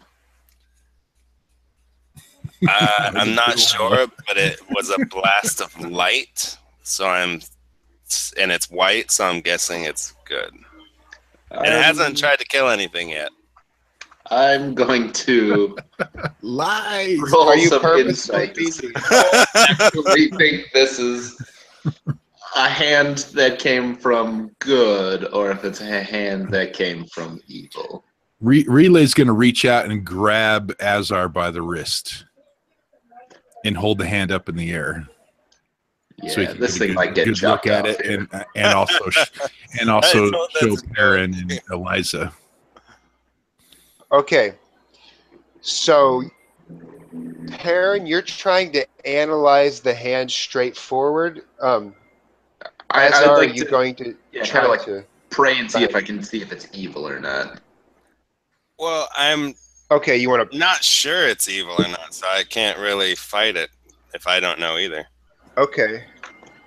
Okay, so, Perrin, I'll say this is an obstacle 3 lore check for you to try and understand the nature of this hand. Lore check. Okay. I am going to use 2 potential. Ooh, that works. We might be able to get some XP on that. Actually, you can. You're one. All right. One short. Yeah. Yeah. XP range. I will. All right, you could toss record an XP on Will. I mean, Yep. I'm sorry, on Lore. I will do that. And you will succeed at a cost. The success is the hand. You basically can assess that it's neutral in the sense that it could go either way. It's more a reflection of the keeper of Oh the yeah, hand. does it look different now than when I put it in the Oh glove? no, because out of character, it's a manifestation of fear. Oh, okay, gotcha. Because you kept fear in your soul when it was made. Because you remember, you're saying your struggle for power is to cover up your fear, so to speak. Yeah, definitely. So it manifests from fear that was in your soul at that moment. Okay, so then how does Perrin this? Perrin, you perceive it as basically, for all intents and purposes, like a chaotic neutral entity. It's not inherently evil, but it's going to be a wild card, to say the very least. So the success at the cost, that is going to be the extent of what you can derive from it. Okay. And Sounds to me like a wounded animal more than a villain or something. well, that's up to Perrin as to how he's going to perceive it. Yeah. And your cost, obviously, is going to be the extreme limitation of your understanding of it. Yeah.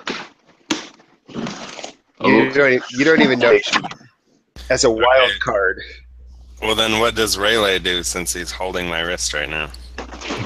He gets kind of seizes your wrist to kind of get a look at it and holds it up there, but his more purpose is curiosity than it is like, it's evil, chop it off. So he kind of grabs it and holds it up, but then he's gonna kind of twist you around to show Perrin and Eliza and see what they say. But he's not like forcefully, cranking on your hand, holding it in place, so you could rip yourself away if you wanted to. Kevin, would you like me to rid you of this Curse? curse isn't the right word. This ailment? Abomination. I look at my hand and I kind of close it and then hold it against my chest in a fist. Not yet. Trust me, I've thought about cutting this thing off already with my other hand on the hilt of my dagger on my hip. But he hasn't. He had a lashing out, and it went okay afterwards, but it was a scary moment. But I think it was out of fear. I don't think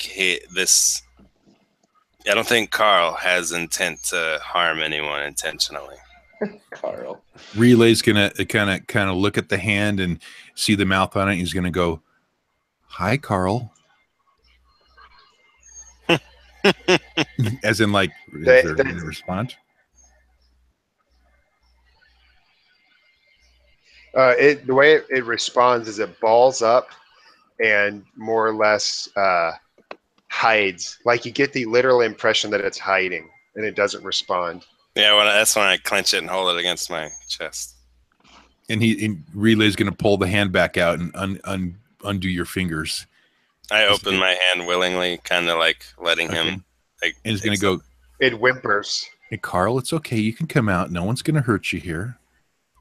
I pull out little red berries and I feed him slowly. I think he likes these. He's been eating these. Okay, so Relay will take some and kind of hold it out, like tempting the hand. He's like, Carl, you want a berry? What's berry? It's good. It's food. Berries are the things you've been eating this whole carriage ride. He says, here, try one. And he'll put one up to its mouth. He takes it in his mouth, and when he opens his mouth, it's like shark teeth in there. Jesus. They're like layered. There's like, you just see an infinite row of teeth disappearing into an abyss that's swirling at the bottom, and it looks really creepy. Yeah, really. When you look through it, is it like another world? Like you can see into another like deep thing, or is it just like, you know, literally looks like a row of teeth? You tell me. I added shark teeth to portal to another dimension. Like you're looking and you can see another world in there. Like maybe like the teeth go all the way down like into a bag of holding, but there's like layers and layers of the teeth that go down like a big worm or something into the another dimension of a bag of holding. If y'all have ever seen the movie The Labyrinth, there's the oubliette where it's just all the hands. It's like that, but with teeth. Oh, okay. Yeah, there you go. That's right. And Relay will kind of turn back and look over to Perrin and go like, well, there's something you don't see every day. No. Actually, I kind of like the oubliette of hands. The further down it goes, it turns into hands, like clawed hands. When you put the berry close to it, it creates a strange sucking word in the berry. Mm-hmm. And you feel your hand a little bit like it's creating a suction. And how do you react to that? Relay will just kind of pull his hand off to the side of Azar's hand and like slowly start stroking the side of the hand.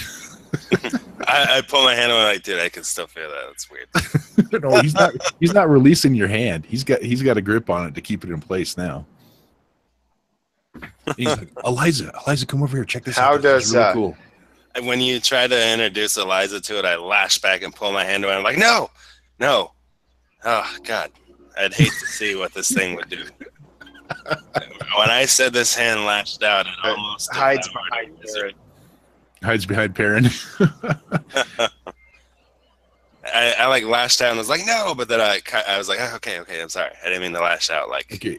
Relay will turn back kind of in informative nature and turn to Perrin and Eliza and say, no, it really looks okay. It doesn't feel wrong. It feels right. There's something in there. It's amazing. Listen to me. This almost took the life of the wizard that gave it to me on accident. When it was in fear, when it came into existence, it almost devoured the wizard's existence. And the Relay will like, I think I rescind my last statement.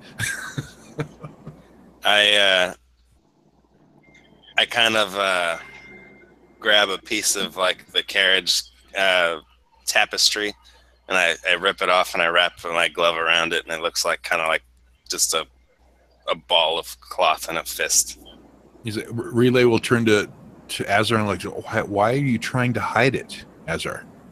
I'm not hiding it. I'm letting it sleep. I'm giving it rest until we get somewhere I can figure it out. Oh, okay. So you're not quite sure which... I don't want this thing to accidentally hurt someone I care about. And I look over at Eliza.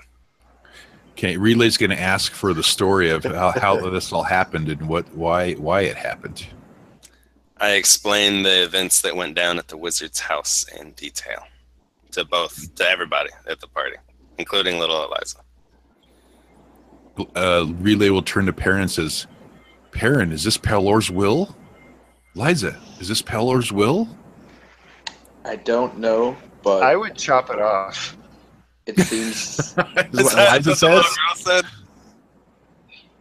It seems that Kevin The girl says, I'd chop it off.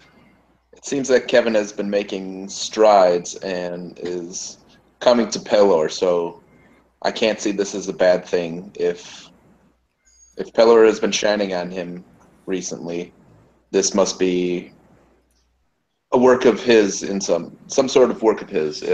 I don't understand it, but I don't claim to understand everything that Pelor does. Yeah, it has light. It has life. There's something in there. It would be if you.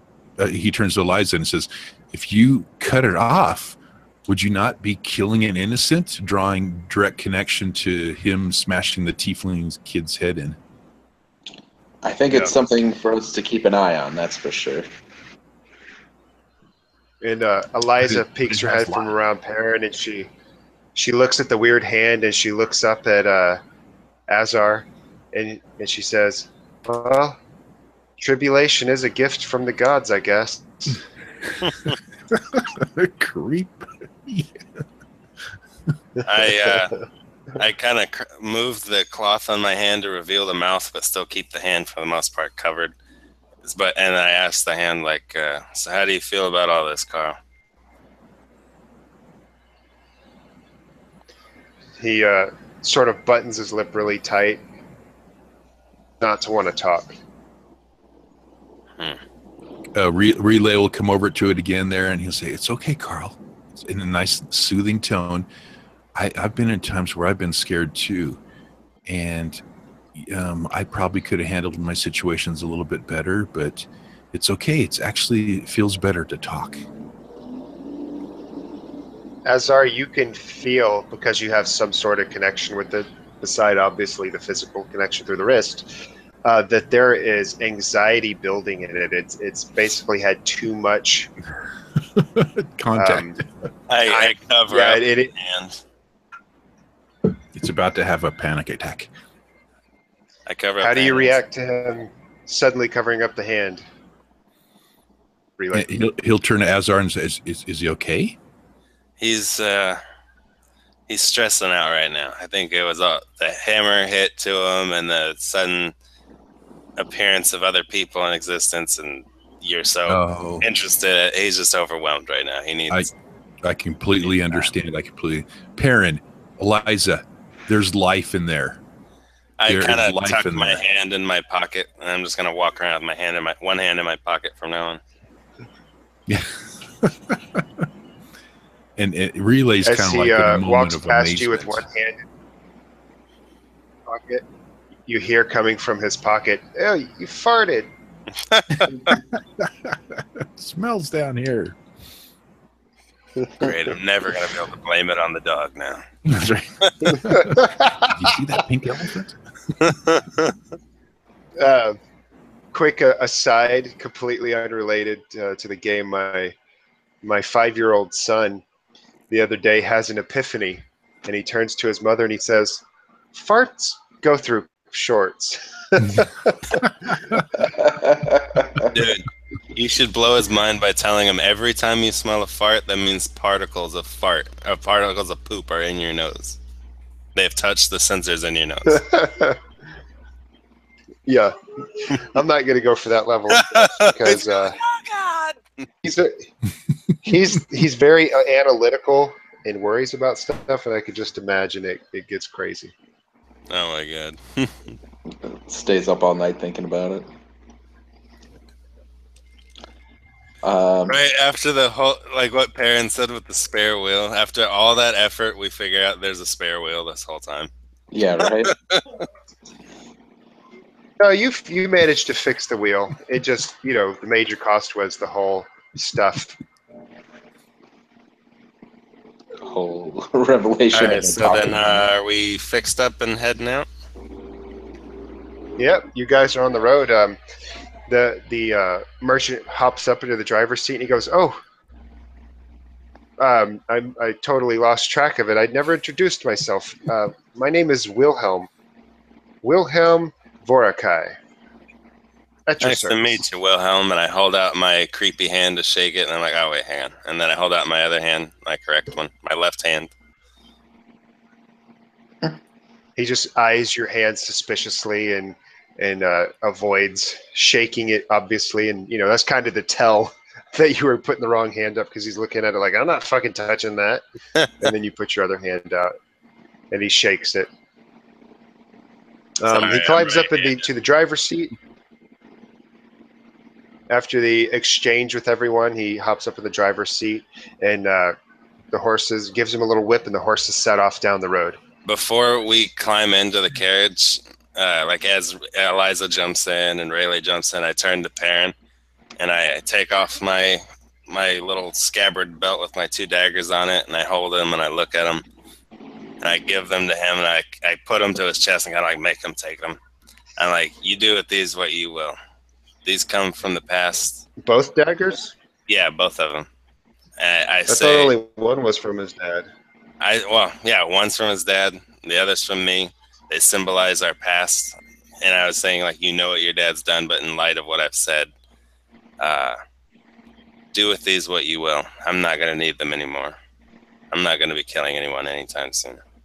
Relay before Perrin will take him, turns to him and says, Perrin, you don't know what the purpose of this would be, and you're teaching me that Pellar works in mysterious ways. There must be something to this. Don't make a hasty decision.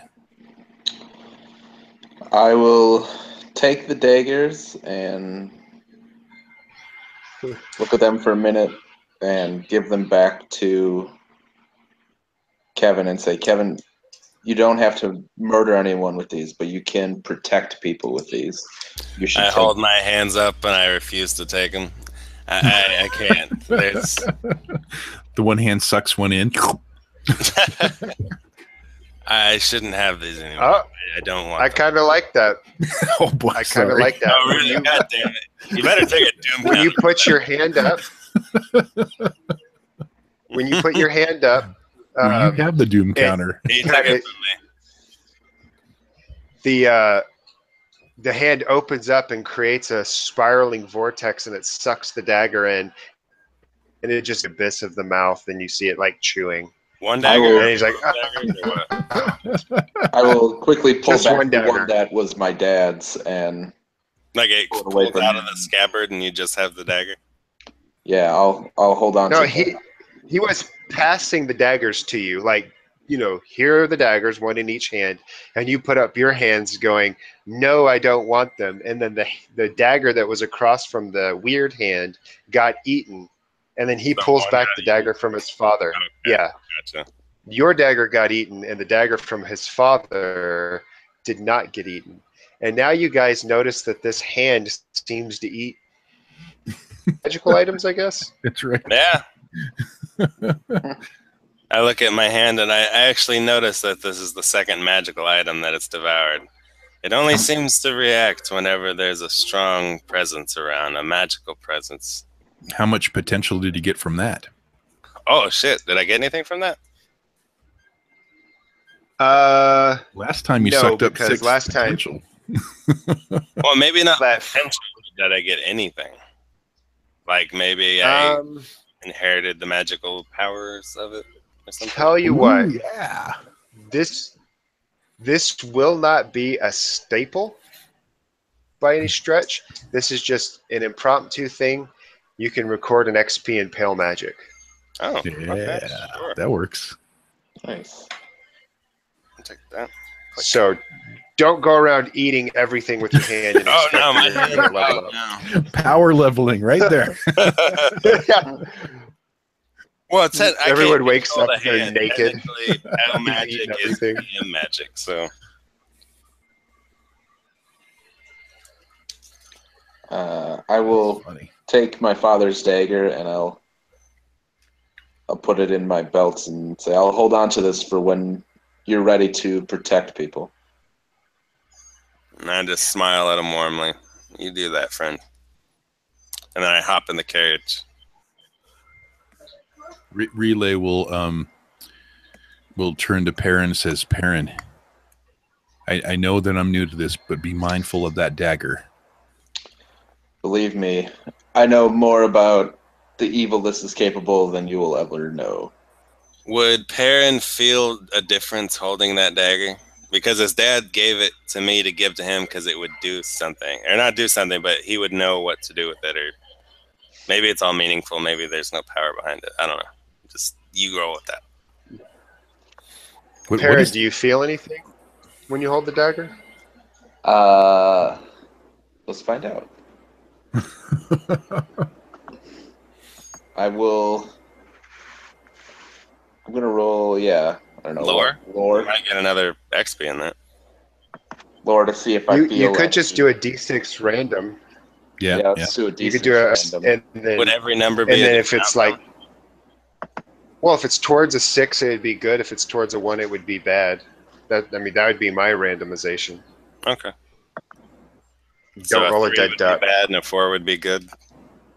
Just Yeah, varying basically. degrees. Except, yeah, So exactly. essentially, if But- it's a 6, it's holy dagger. If it's a 1, it's evil. If it's in the middle, it's nothing. Yeah, if it's 4, it's like a. We'll Oh figure well. something out. Whoa. Oh my god! Pelor's dagger. Whoa! Oh no, Pelor uses a spear. I'm assuming Pelor is Torm, like a reskinned Torm. If he is, he uses a spear. Maybe that's a spear tip of Pelor. Boom, weapon. Wow. Yeah, it's going to. It has the look of a warlock's dagger. Obviously, it's like he was saying, he's in deep cover, so to speak. And when you hold it, you just get the feeling of your father asking for forgiveness because he spent so much time dedicated to his work, which is going undercover and trying to convert people and what the fuck ever, that he lost track of you and didn't raise you properly. And so all this time you thought he was evil.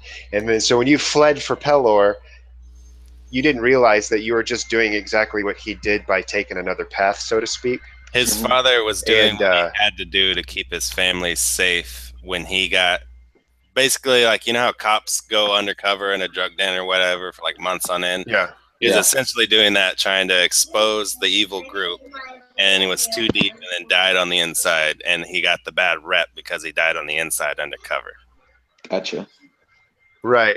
I'm still So not when fully you- believing you- it, but I'm believing it more. Yeah.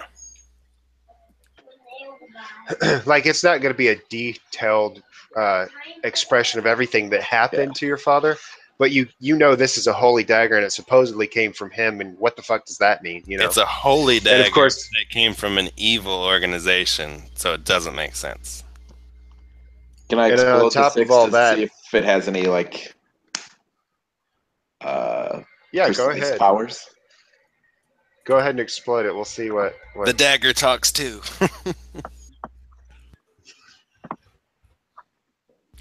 Is that a success or a 1? It's a 5. Yeah. He rolled a 5. He rolled a 5. You know what? This dagger, as you brush with it, you realize sort of a vision, like it comes from somewhere, maybe the dagger, maybe from the gods. Who knows? But you get the impression that this dagger, if to kill undead, it would be consumed, and that undead would be abolished. So The dagger would get in a, consumed? yeah, the dagger would disappear because basically it would have meta explanation of the dagger. As long as this dagger is stabbed into the lich, it can't flee to its phylactery and it's just dead. Yeah. But here I come. So you could basically pin the lich to Oh its my place. god. And it would be It's dead. all coming together now.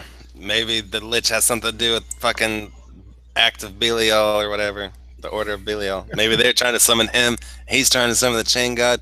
It's a fucking. It's a summonception connected. over here.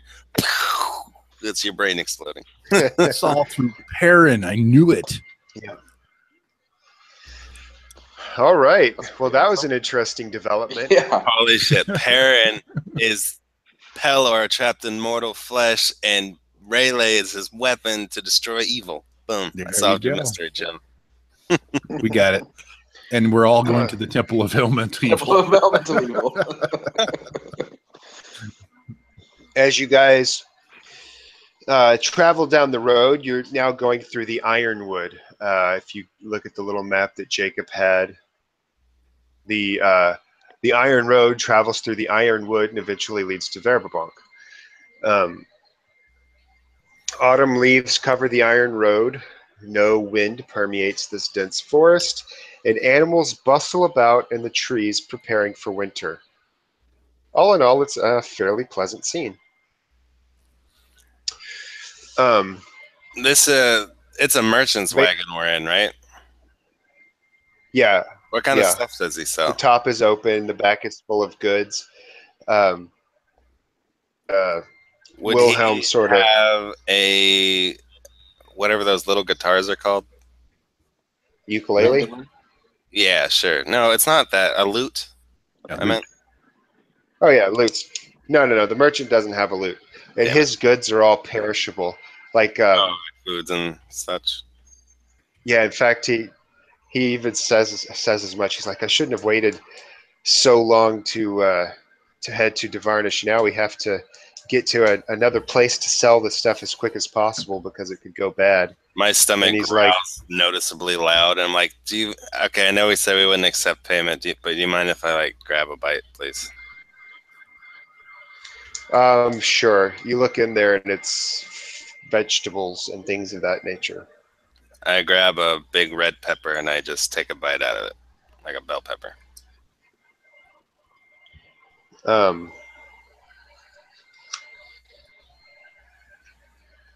Does anybody have anything they want to?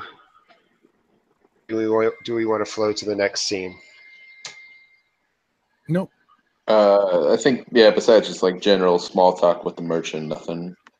Right. And what was the merchant doing while we were having this whole hand escapade happening? He was. Oh, he that was bench freaked out and smoking keeping his half distance. Yeah, I mean, he was smoking his pipe and keeping his distance, and you know, it's D&D, so magic happens, and as you Right. guys, especially Perrin, would Just another smite Tuesday. it should it be evil. So you know, decent. No, not just another Tuesday. I mean, he's creeped out by it for sure. But yeah, Okay. he's uncomfortable with it, but he can accept it for the sake of the fact you guys are protecting him through his travels. Right. Makes sense. Alrighty. The as you guys are moving through the ironwood, you start seeing shadows moving between the trees off in the distance. Wait, we see what? Shadows darting about, like behind the trees in the distance. I want to roll an insight check to see if it's nefarious or if it's like just light playing or deer or something. All right. This would also Or work would that for be like a lore. spot check? You can Oh, roll lore. Okay. insight to sort of notice what's going on here. I'm gonna roll insight it's just because I have a higher training in it. all right. It'll be just an obstacle 1. Oh, okay. Well then, I will not spend potential All right. Nice. Um, 6. with the bonus. you notice through your insight that this is somebody moving into a position to surround. Can I ask a question real Like quick? it's What's the difference between Absolutely. exploding a 6 and re-rolling not 6? They both cost a crux. because a 6 continues to explode. If it rolls another 6, it keeps going. So it's slightly For free, better. it keeps going? Right. So you can Yeah, actually end up getting more points added to your roll than just the reroll. I'll go ahead So and you explode keep- that 6. Yeah, you keep the 6, you explode it, and you still keep the original 6, right, Voth?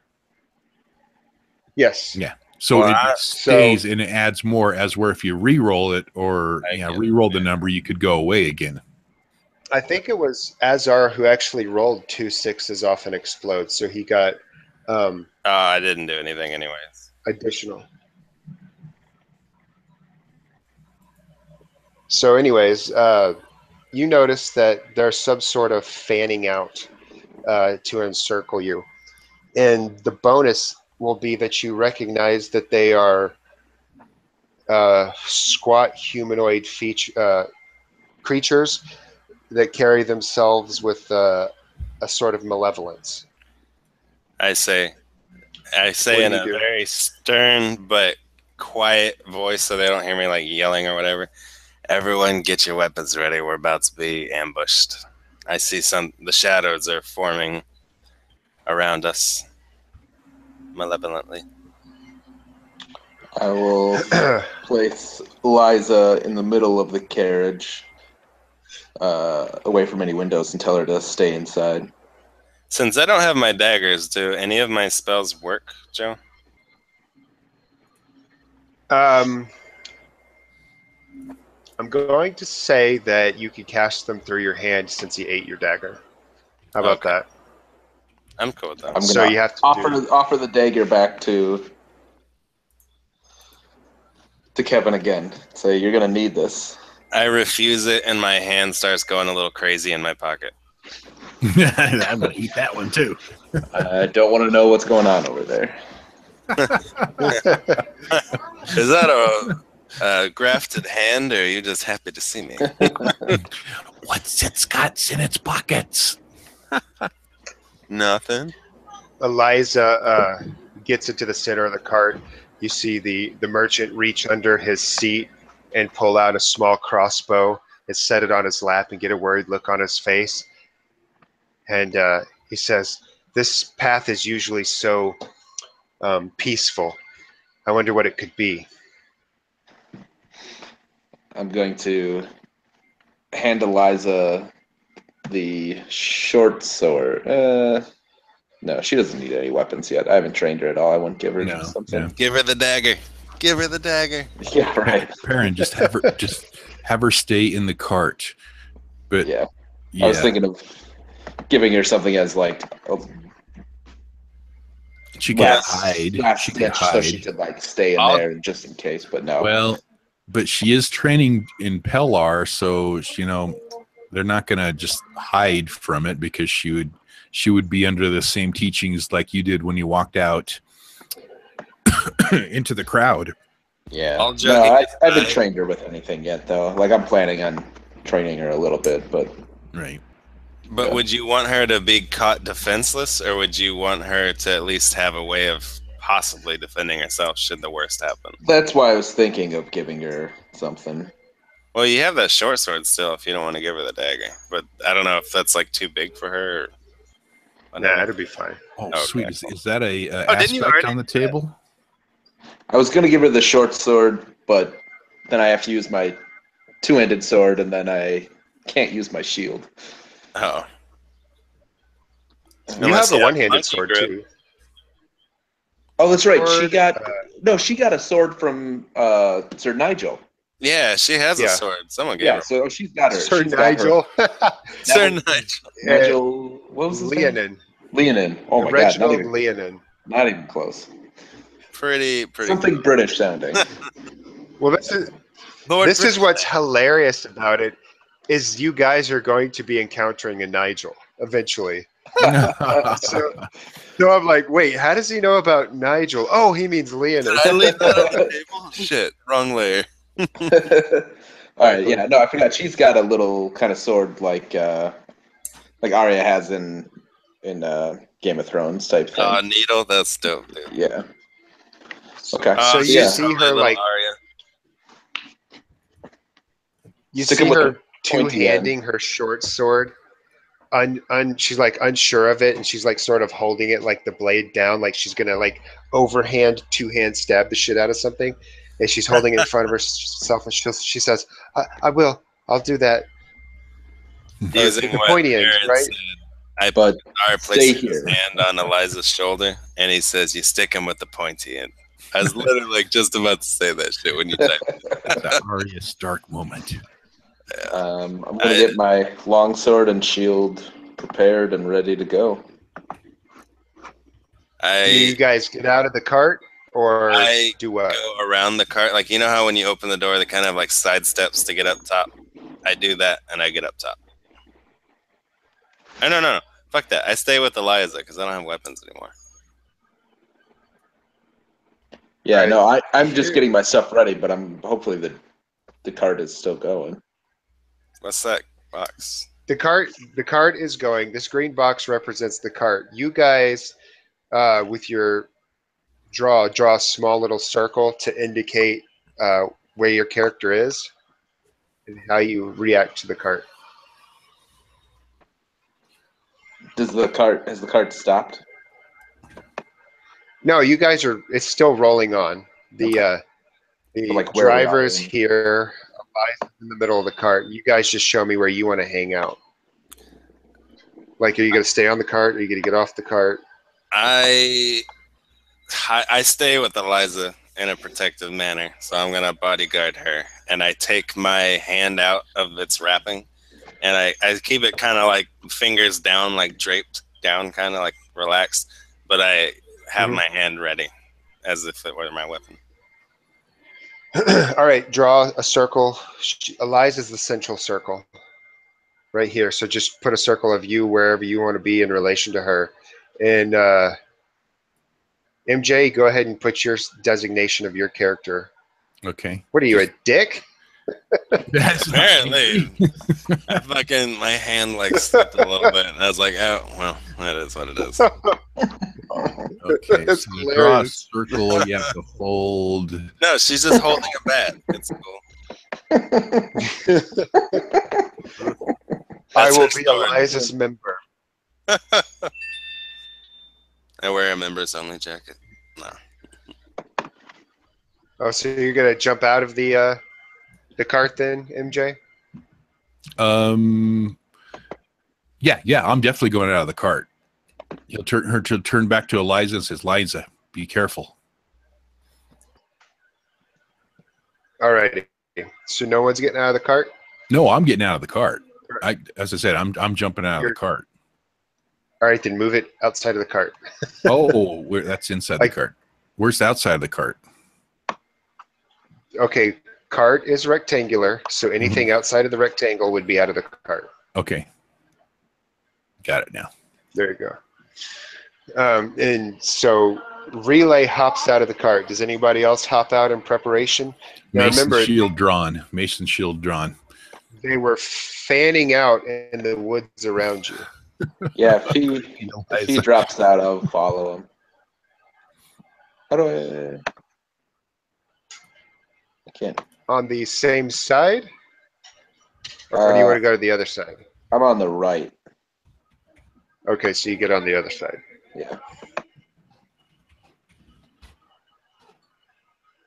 That'll work. All right. And Azar stays next to the creepy little girl. Why wouldn't it be recording? It says live in the top corner. I know. Just on some of the videos, when you watch it, it goes to a blue dice thing, like a screensaver pops up or something. Oh, not recording, but showing the actual. Yeah. The What are you actual talking fight. about? Have you ever watched the videos? Sometimes. Yeah. Sometimes it won't show the map or what we're doing or talking about over here. It's just like an image pops up. It looks like a blue dice. Oh, I never had that happen. It's weird. Yeah, no, I'm actually I have the Hangout up, but then the live stream I have up too, and it's still recording. So, Okay. All right, so you guys who have jumped out of the cart and taken defensive positions, you could have the prepared 1d6 on your first roll that is an interaction with the oncoming badness. And have that too, as long as it doesn't go too long. It doesn't make sense, you know what I mean. As long as it's Wait, what? within the parameters. You paired plus 1d6, as long as it doesn't go too long and no longer makes sense. Like if something happens where it's, just believe me, first action you guys get a plus d6 on, unless I say otherwise. How about that? Okay. Sorry, I just had ideas and going in too many directions at once as I prepare. All right, the very first thing that happens is hear a high-pitched squeal, strangely Like a pig? guttural squeal. Exactly, it sounds much like a pig. And from the direction they fanned out. The beam. Let's go with fire. You guys, basically, there's a flaming arrow comes out of nowhere and slams into the part. So there is now. Did I see this? Fire. Yeah, you see the fire arrow. You didn't get quite a good glimpse of exactly what fired it, but a flaming arrow comes out and slams into the cart. I want to. Go ahead.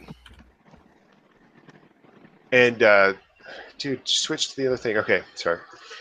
The arrow also had one of the whistle feathers on it, so that was obviously the signal to attack. And you guys see coming in from like a half moon all the way around you, probably like, let me get back to this layer, like fanned out in the woods around you like this. Was that the only fire arrow, or is it like I can see they all have fire arrows knocked? That's the only fire arrow you saw, and it whistled, which was the signal for the attack. And coming from a half moon crescent like the green line, you see goblins begin pouring out of the woods, charging the cart. For my preparedness D6 or whatever, if you want to use it here, I'm gonna that tapestry that I was using to cover my hand. Since I uncovered it, I had it in my other hand. I'm going to use that to like kind of wrap it around the fire arrow and like smother the flames as I try to snap the arrow off and throw it away so the cart doesn't catch fire. We'll put it at an obstacle 2 for you to use this item to put the fire out. Does that include? I accidentally left the game. Coming back. Okay. Obstacle, does that include, like, if I were to roll a 1 dice, it would get the 1d6 more on it? Yeah. What are you going to use to get that out?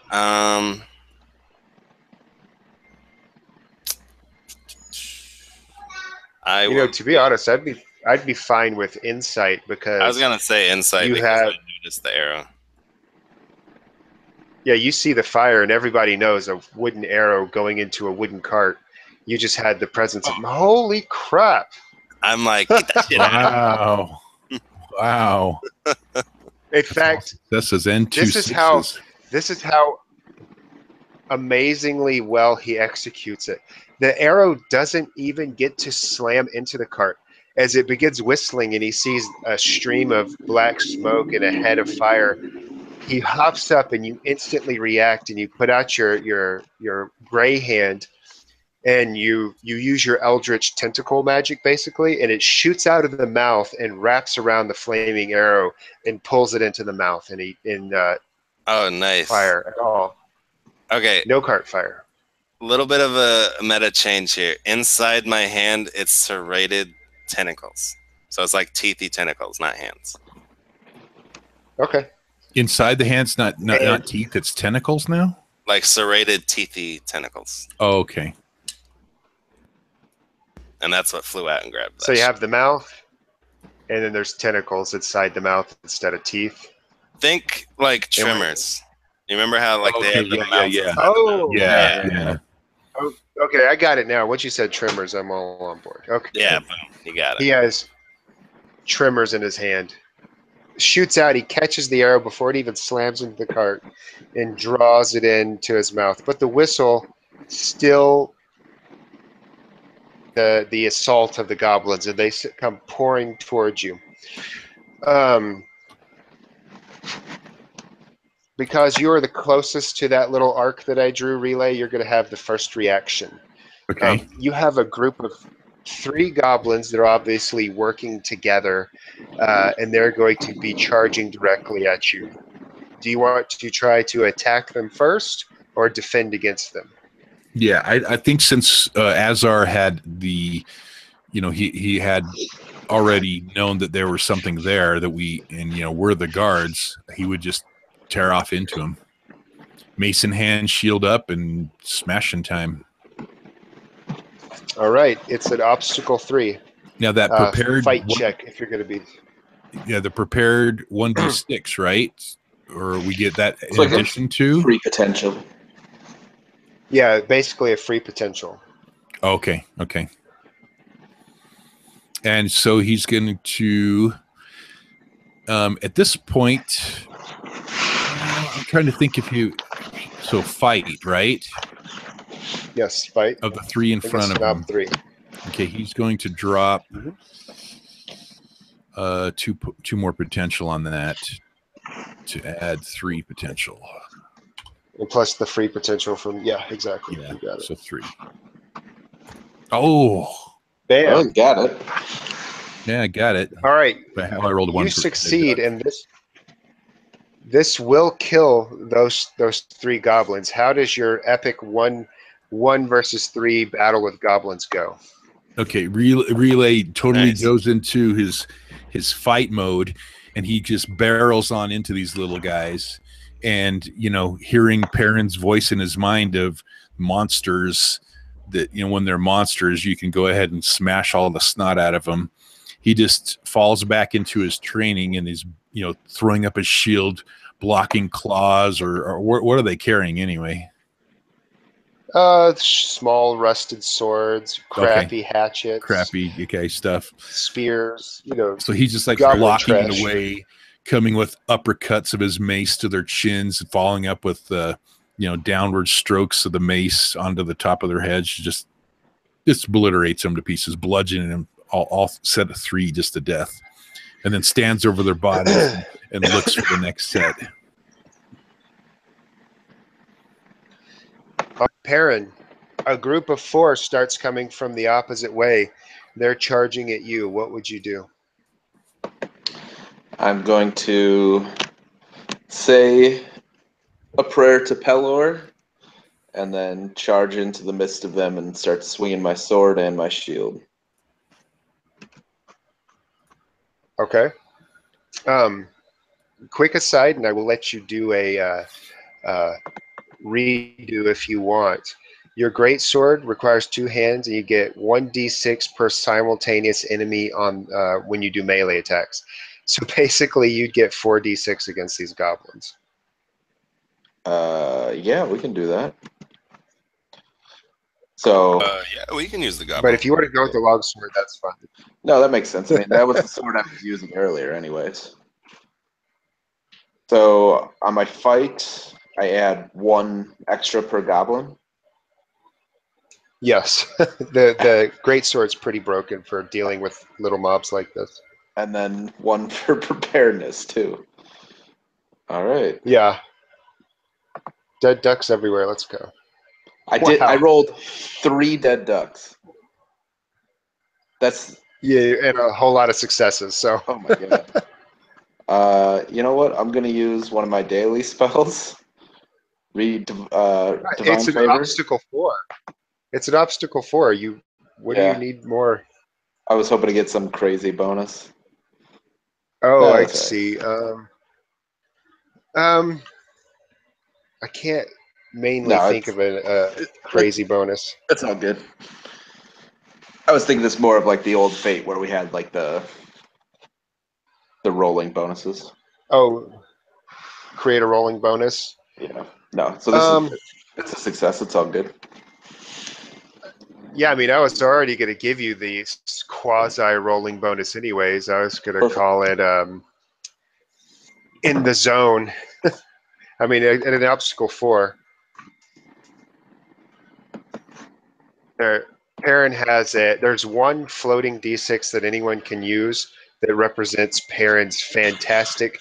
Like, I imagine like you come in with a horizontal swing and literally decapitate all 4 of them in one fell swoop.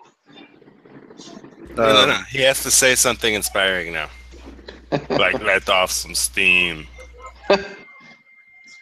Praise to All be right, say fair. something Praise inspiring to the group back over your shoulder. You come flying up, praise Pello! Cut their heads off. Well, at least you didn't say Pellar works in mysterious ways. Pello's might smite you.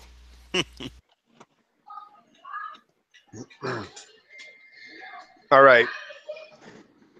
as Perrin was slaughtering this group of goblins, another group comes in, and they've made it to the cart, and they're going to begin climbing into the cart. Jacob, Azar, what would you like to do? I'm going to.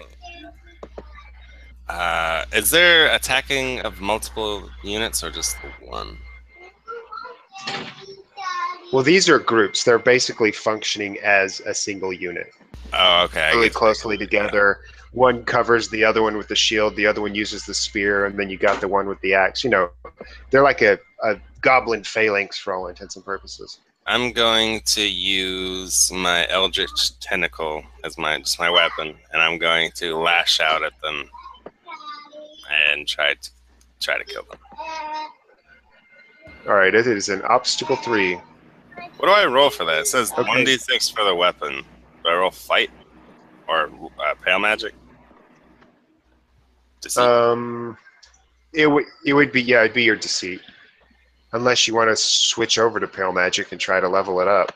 I feel like I should use pale magic from now on. I kind of agree with that. I'm gonna use pale magic. Well, yeah, let's go. Let's go with pale magic. I meant to fucking use potential on that. I got excited. Oh yeah, yeah. You rolled a 3. All right. Yeah, you got 1 fail. So go ahead and add how much potential you want to use, and you do have the option of using floating bonus. I'll leave the in the zone for another wave. I'm just gonna spend 3 potential on this. All right. Minus 1, whichever one you want, like because it was supposed to be the initial roll that was a fail. Yeah. You know what I mean? Okay. So you switched over to deceive. Did you mean to switch over to deceive? Oh, fuck, no. Damn it. It must have popped. Both boxes must have popped up. Hang on. Yeah. Well, we could just do this. You rolled the 3, hold on a second, and then you rolled a 4 and 2 dead ducks. 3. Sure. That, or I can roll pale magic properly and just take an initial -1 on it. That works too. Yeah, just add. You said you were adding 3 potential. Just add 2, and that'll be 3 Okay. dice. All right. Rerolling that, adding 2. There you go. Okay. And I'm gonna subtract 3 from my potential real quick. All right. Right. Good. Let's go. All right. You as they become what's the word I'm looking for? As they crawl over the edge, you clash with 2 of them, and you manage to get them with your tentacles. What does it look like when you grab these 2? I reach out with my pale hand and I grab one of the goblins by the face, and I kind of hold him up because my hand's kind of freakishly giving me some strength here. And the tentacle, his face is getting sucked in as the tentacle goes out through his head and bursts out and grabs the other ones and pulls them in. They all get sucked into the hand and disappear. Just the bits of blood from the exploding tentacles going through the head and shit remain. Everything else is just all consumed. And then Carl pipes up and goes, "Ugh, goblin," and spits out some chunks of goblin flesh. I like that. I actually like that. He does say, "Ooh, goblins," and you see some bones getting spit out. I think of the a goblin toe with a little bone sticking out. You know the fatality by Melina in Mortal Kombat where she sucks in somebody and then spits out bones? Yeah, that's dope.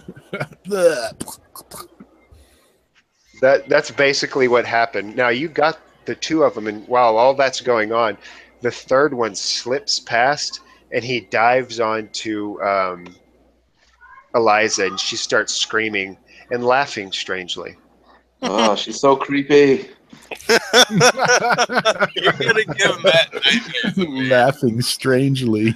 Oh no. All right. Perrin versus goblin. Does Eliza get to roll an attack against this goblin? She has a sword. Yeah, but she doesn't have any dice. I'm just mostly going to have her struggling with it, because I'm going to narrate their exchanges instead of If leading it to Perrin randoms. ends up dying, Matt should remake an Eliza character and play Oh as my her god, that'd be avenging him. hilarious. That would be. That would be great. So she falls back and she's like using the dagger to like protect herself against it. You killed the 2 armed goblins, and they're like, this one just had its shield, so it kind of throws its shield to the side, and it's fumbling around for its belt knife, and it's like gnashing at her and trying to bite her and claw at her at the same time, and it's drooling, and she's screaming and laughing. It's like this weird mix of, it's Eliza. What else? And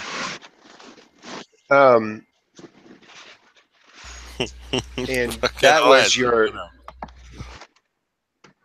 that was the cost of your success, Azar. You could record an XP on Pale Magic now. Sweet. Now, Relay and Perrin, both of you roll me a d6.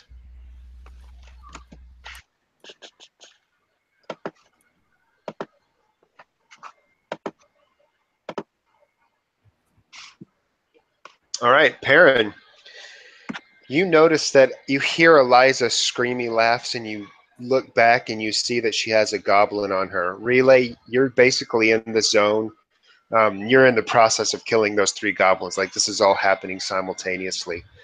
Perrin, you just decapitated the 3 or the 4 goblins that were attacking you, and you turned back to them to say your inspirational thing, and that's right when you see the goblin tackle.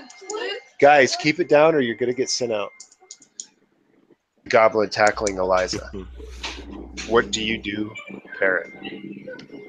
I'm going to run behind and grab the goblin off. These are pretty small goblins, right? Oh yeah, goblins. That's the sound of the goblin. Yeah, that's the sound of bratty kids. Yeah, they're pretty small, but you're gonna have to get over there. It's a decent distance, and you got to climb over a cart. So you're not just going to teleport there. Yeah, it's going to be an obstacle to athletics to get over there in a timely fashion. Okay.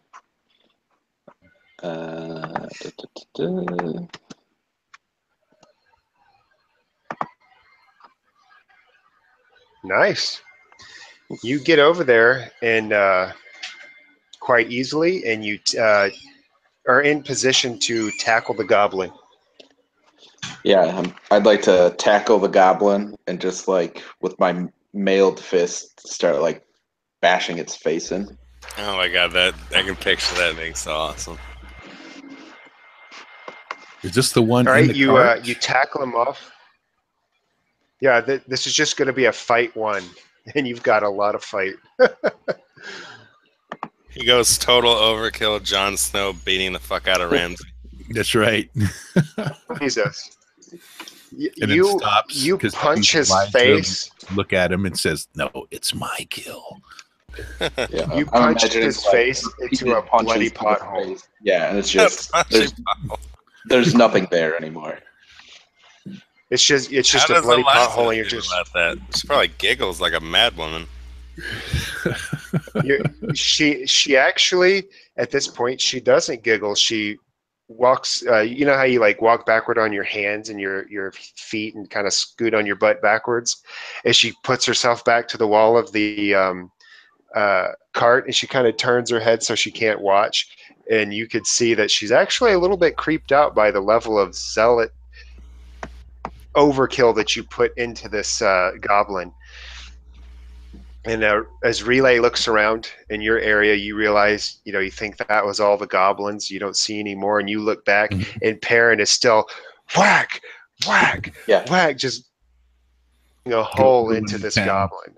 The goblin's like twitching and shit, but it's just the last remnants of the sparks like firing through its muscles. Yeah, it's total overkill. Like, I'm punching after there's not even a head there to punch anymore. Relay will walk over and grab a hold of Eliza and kind of pull her to him and go, "Hellor smite thee?" Azar walks over to, or kind of like stumbles over to Perrin, because you're like in a wagon. I'm assuming you can't stand up in there. And I grab him by the shoulders and I kind of pull him back. Like, you got him, man. You got him good. You got him real good. And I like pull him off of him. Not because I'm strong, but I'm assuming he like accepts it. Yeah, I assume. Well, Perrin, do you accept it, or you want to keep pounding the flesh? I think I would probably start to snap out of it a bit. I mean, I'm destroying this thing. I haven't like lost my mind or anything. Well, no, but you're just really far in the zone, and Yeah. Eliza goes, "Is that what it means to be a paladin?" I look to Eliza and I give a really long thumbs up with my new hand. I say, "Who's doing right by the gods and men, or gods and mortals here, protecting the virtues of an innocent one." And then my extended thumb goes down and my extended finger comes out and I point at her and I wink. When she asks, "Is that what it means to be a paladin?" Say, being a paladin means doing whatever it takes to protect the innocent. Kind of creepily all or nothing. There's no gray area. Yeah. Right. And Relay's gonna. She's like, turn to go. You missed a spot on your cheek. I'm starting to picture Perrin's gauntlets, like on the knuckles. It just says like a big bar, and it just says "smite" on them. That's fucking awesome. yeah. You could see Eliza sort of sets her jaw determinedly, and she says, I could have handled myself. You don't always have to take care of me. It was just a goblin." I know, but better safe than sorry. You're not ready yet to fight. Well, they teach me to fight. I will. I met you like 3 hours ago. Yeah, I met you like 3 hours ago. That's Perrin finally like breaking his lawfulness. All right, dude, chill. Can I get a break? Come on. You know how hard this life is? I will teach you, Eliza. Just be patient.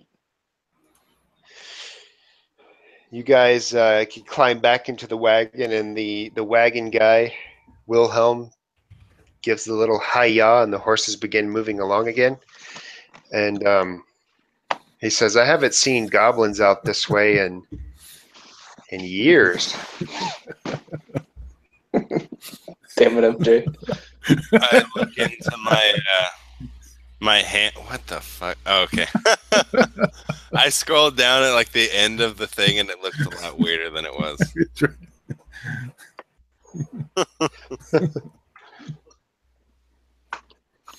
Now that we've painted Eliza as Arya Stark, I mean, her parents are dead. She is creepy, kills people. If she pulls her face off, I'm just going to freak out.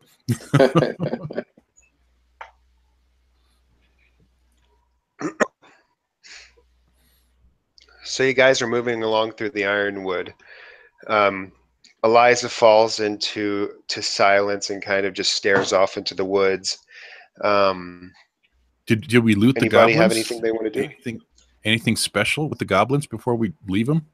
I actually goblins, have Ash. a goblin trapped inside my hand. My hand, like I was saying, is a nest of tentacles down there, but it is like the oubliette at the bottom. It's just like a room that he's trapped in there. So like you can see him down in my hand. Oh my gosh. You just totally had a Voth Prath moment. I hit him in the head, slide him in the bag. I forgot about that. Like he's gonna be our new friend when he wakes up. Slide him in the bag. It's gonna stick. It's gonna be next time I suck him with the hand and slide him in the hand. Let me see. I'm gonna play Pokemon with my hand. Just collect all the creatures of the world. Gotta catch them all. We're gonna start. You're gonna start saying your name is Ash now. Ash Ketchum. Ash Kevinson. You start developing multiple personality disorder. All right, you guys are moving along Mhm. the path, and eventually you come to Verbank City. Oh, that place. Whoops. Hey, Went too wait, long here. okay. Is this map accurate? Because there's ships on this map. Can we just take a ship from here? Yeah, exactly. This map is accurate. Verbank looms large and imposing on the shores of the river. The city has a certain odor to it: fish, leather, and beggars. And lines of merchants await the entry to the city proper. So there's quite a line going out here. I'm looking at this map Down that I over have here. cut out, and yeah, we totally could sail up and down if we wanted to go from here instead of Safeton. We're just gonna have to acquire passage. Yeah. But you guys are coming in this way, because the what do you call it? That road would more or less come like this. That's basically the Iron Road. Okay. Yeah. And then it would continue on that way. So that's the way you guys are coming into the city. And quite a bit of crowds collected here as people are trying to get into the major gate. Zara says, "What is it?" Wilhelm says, "Crowds at gates all the time." Wilhelm kind of laughs at you, goes, "Well, that's the nature of trade. Every city wants to control the flow of stuff into their city so they can tax it and whatnot." You mean so they can steal it? I say with a grumble. Yeah, precisely. And he sort of, as he stands up on the cart and he's looking forward and like kind of shielding his eyes from the sun so he can see further, and he squints and he goes, "Ah, shite." It looks like Nigel's manning the gate. Nigel. We just left him. What's that Nigel? Primus song with Nigel in it? Primus, I can't think of it right now. No. He squints and he points ahead, and he says, "You see him right there? Baldy? The bald guy. Yeah, that's Nigel. He's the new captain of the guard here in Verbank, and he is greedy, corrupt ass. So sick of him." Perrin's eyes kind of perk up a little bit. He goes, "Greedy, you say?" Yeah, it's not going to be easy to get past the gate. Helpers might smite thee? Fucking Perrin's feeling extra smitey over here. Smitey McSmiter pants. That's actually his paladin title. It's like black belts. So Relay will turn to the merchant and say, "What have we gotten ourselves into? What's going on with all this? What's the deal?" I mean, I don't know this, but what can this man do to us?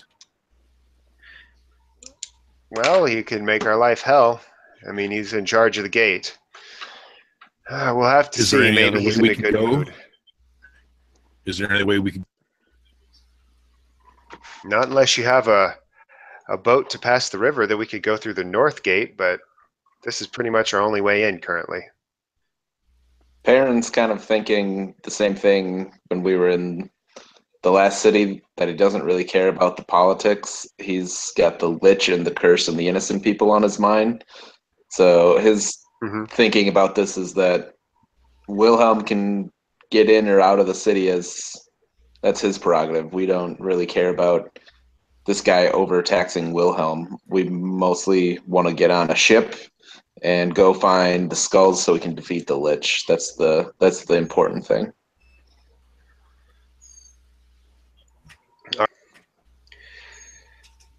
How do Azar and Relay feel about the potential of that Wilhelm's going to be subjected to? Well, so I cut out there. I think that I dropped for a Yeah. second. I didn't hear the explanation. I think Joe was kind of. I didn't really hear it too well either. I just heard. How do y'all feel about it? Yeah. How do y'all feel about it? Like Perrin is basically, he doesn't care if Wilhelm is Wilhelm would do overtaxed it. here. Okay. Yeah, It's not that he Relay. doesn't care, it's that he's got bigger fish to fry. Yeah, Right. that's how I feel as well. I think that's how we're gonna feel for a while. Right. Relay will kind of fall back into his old Ab- pretenses and wanting to know if there was a different way to go in. Is there a different way we could sneak in? Because Oh he's man, wanted to skip all the problems.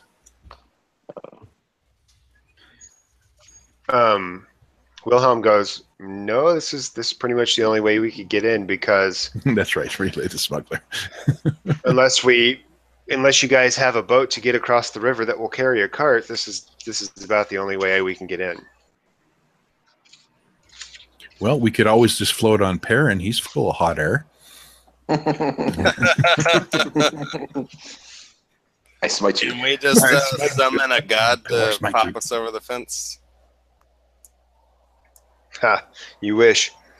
You guys notice that the people are basically being sent into two lines. There's a longer line and a shorter line. Are we in the carriage still, or do we have to get out of the carriage? Yeah. And you can get out if you want, but it doesn't really matter. You get up to the You're guard. on the wagon. I think we should get out and not go in with the merchant. I agree. We should part ways here, and I'll give the merchant another gold value here. Okay, and go He in takes separate. the gold and he goes,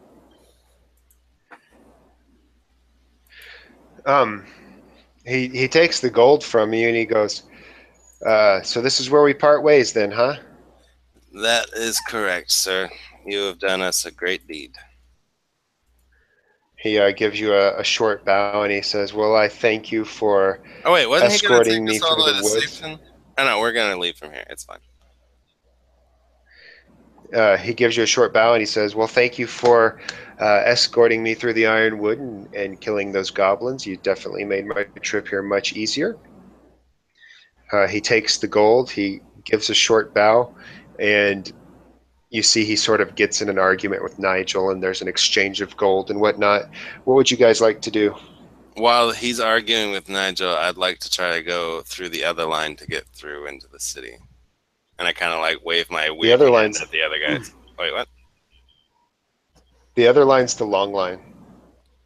Oh,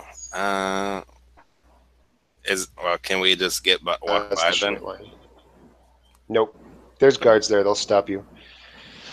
Well, I turned to the group and I'm like, well, guys, do you want to try getting in the short line where they're arguing, or do you want to try to get in the long line and hope for the best? Least path of resistance. The long line? I say like that. Probably stay in the one we're in.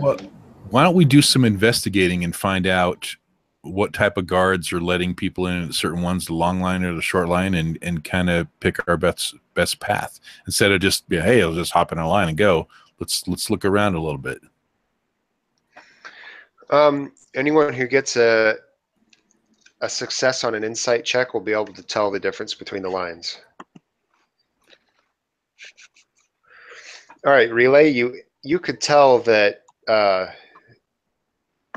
Azar definitely, this is sort of, and Perrin, and it's just blatantly obvious to everyone that this setup is, while he can't legally steal from you like a highwayman, he can impede your progress so much that it's annoying. And basically, you have to pay a bribe to get through the short line, Okay. or you have to go through the long line, where they're purposely slowing everything down to as slow as you could possibly go, just to be extortionist, basically. Corrupt. Yeah. I motioned for Perrin and Rayleigh to follow me, and I have a reassuring smirk on my face, like I got this.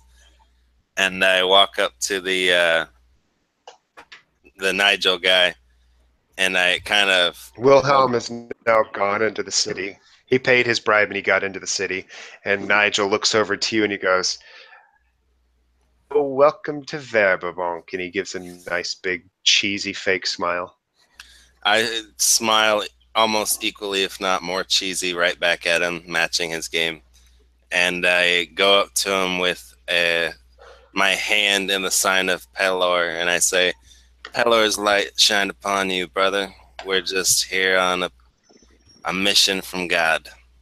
And I go to shake his hand with my other hand, that with like my thumb is to my palm, and it has gold coins in there. Relay's going to look What, at did he cut out for you guys?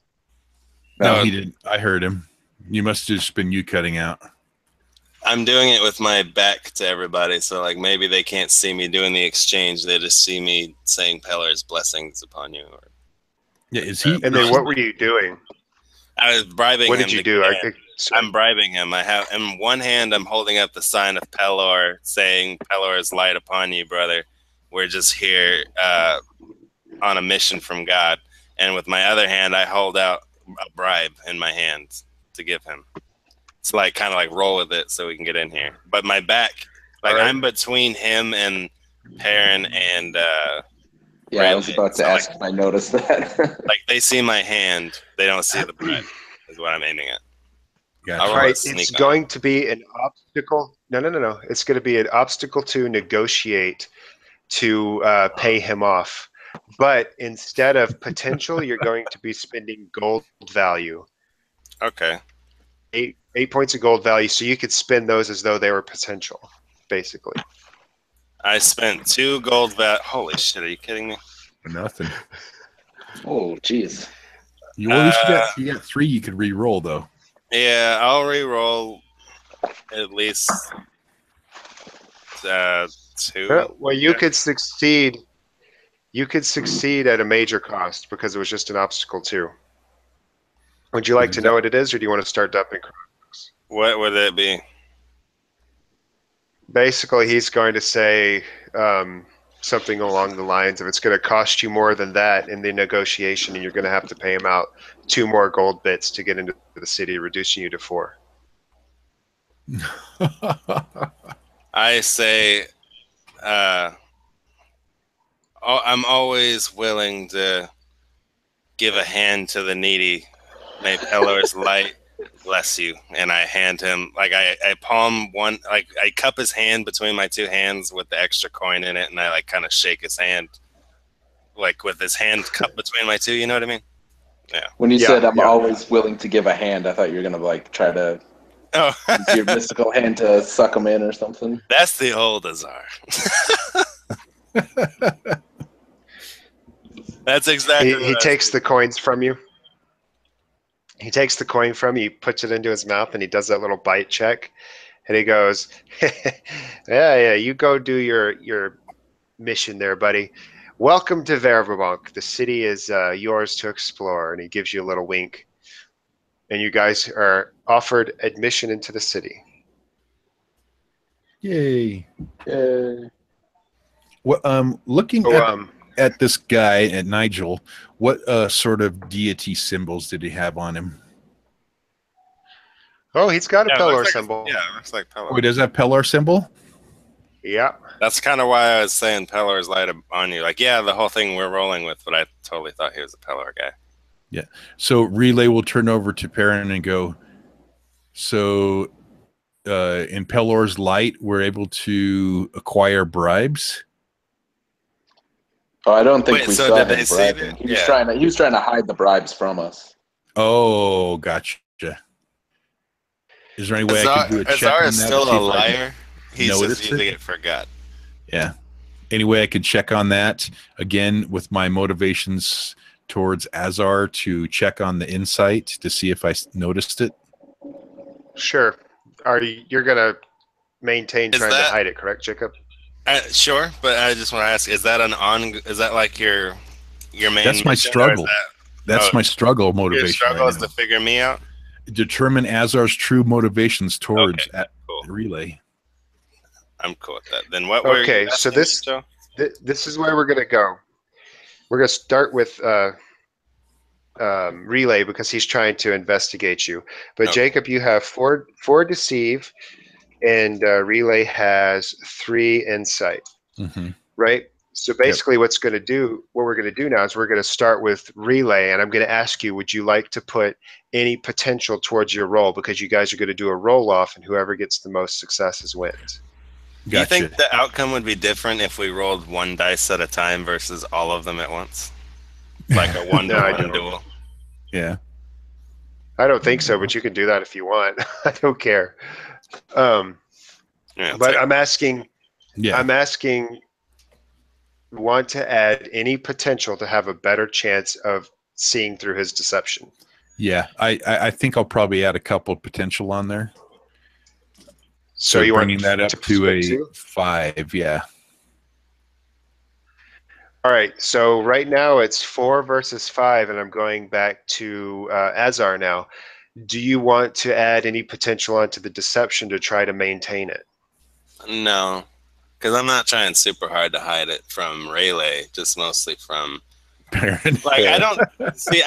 I'm making it a bribe because I understand this guy, but I'm also playing it off as, like I said, Pelor's blessing. Like I'm trying to help out a knight. Not necessarily that he's a knight in need, but if this is his game and it gets us in a non-violent manner, is that not the lesser evil? Yeah, and also you're kind of being derogatory towards him. Yeah, I mean, he dicked out to me. I dicked out to him. You want to whip him out? I'll whip him out. But see, at Relays is just more kind of determining and watching the nature of Azar right now to determine what his. All right, so Relay, roll your. Or first off, Jacob's got to set the obstacle. So Jacob, roll your 4 deceive. Okay, I'm just gonna 4d6. 1. 1 success. Okay. You could have just hit the deceive button too. Yeah, it was like roll your inside with 5. With 2, I mean. Totally. I could explode that 6 All right. too. I'm gonna explode it. I haven't used the Crux all session. Hey, you got a lot. You got plenty of Crux. I do.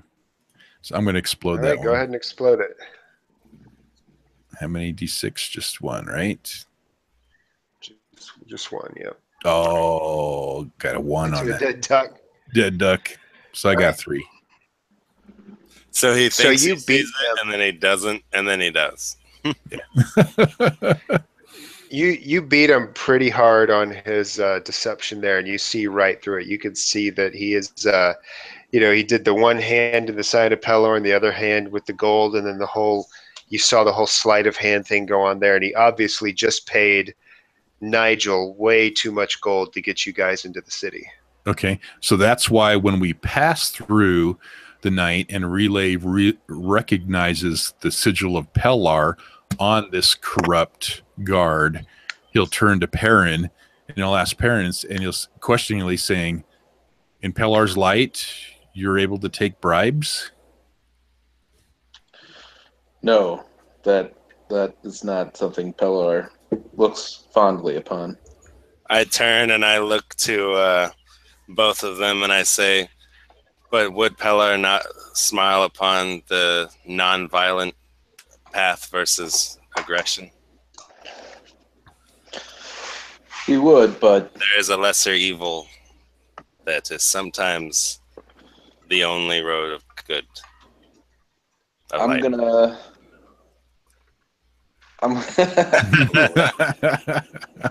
roll. You hear that from the hand? He starts saying that.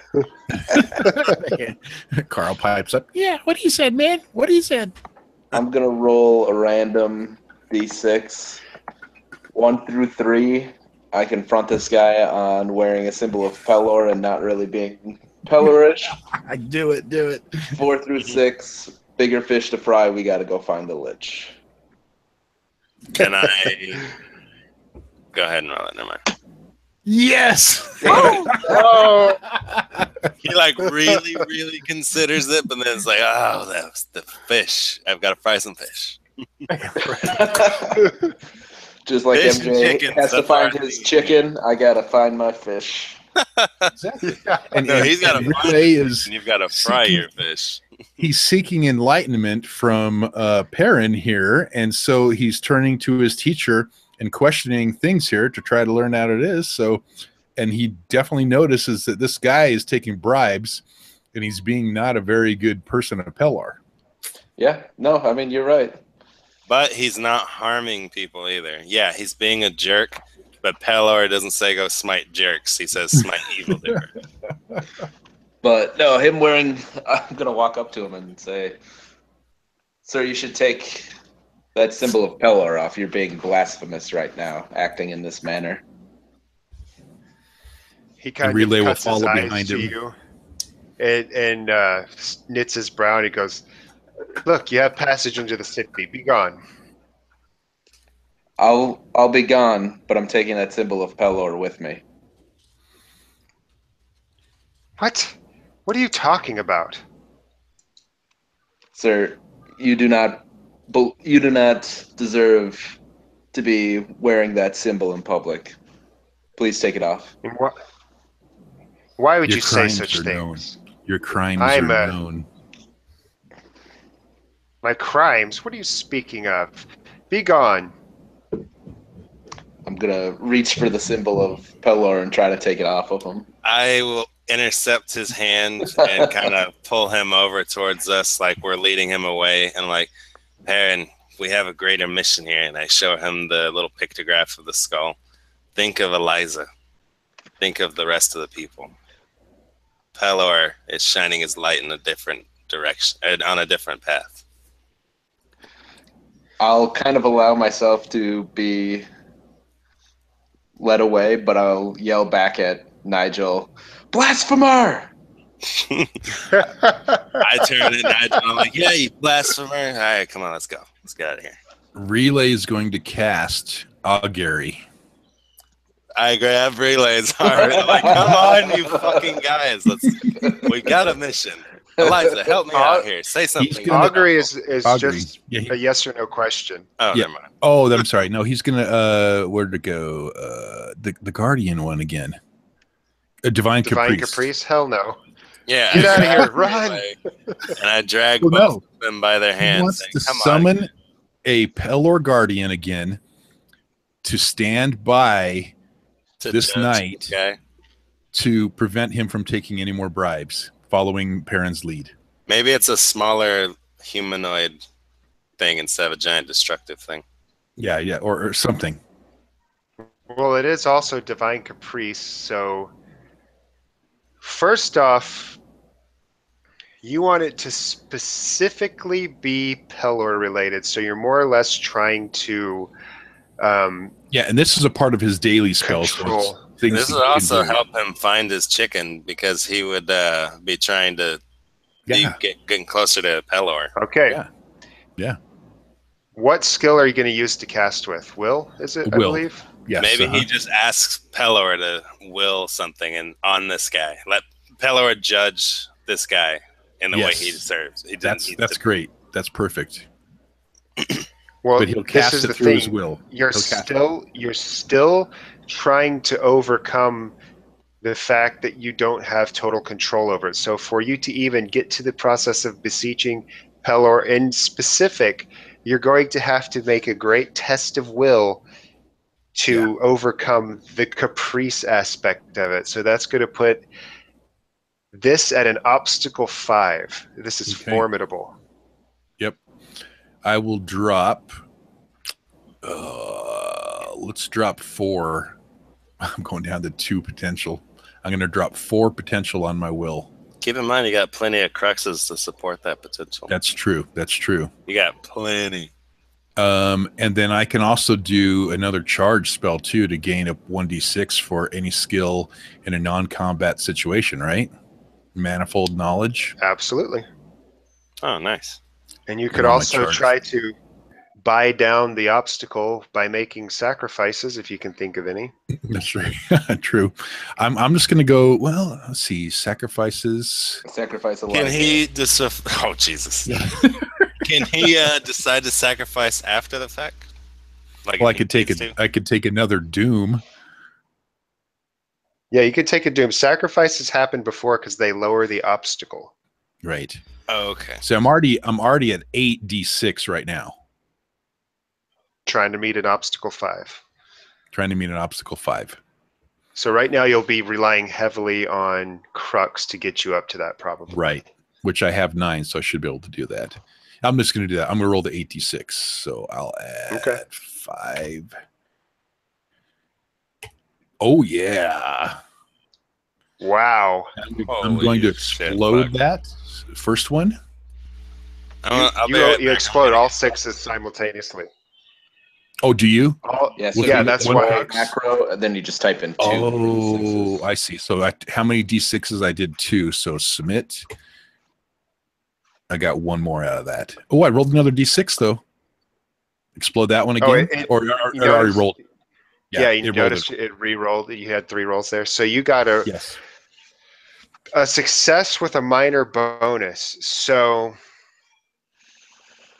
I'm going to say at this point, I have you have successfully taken the doors to your temple supposedly and closed them to all the random shit that's been pouring into you this whole time. Oh my god.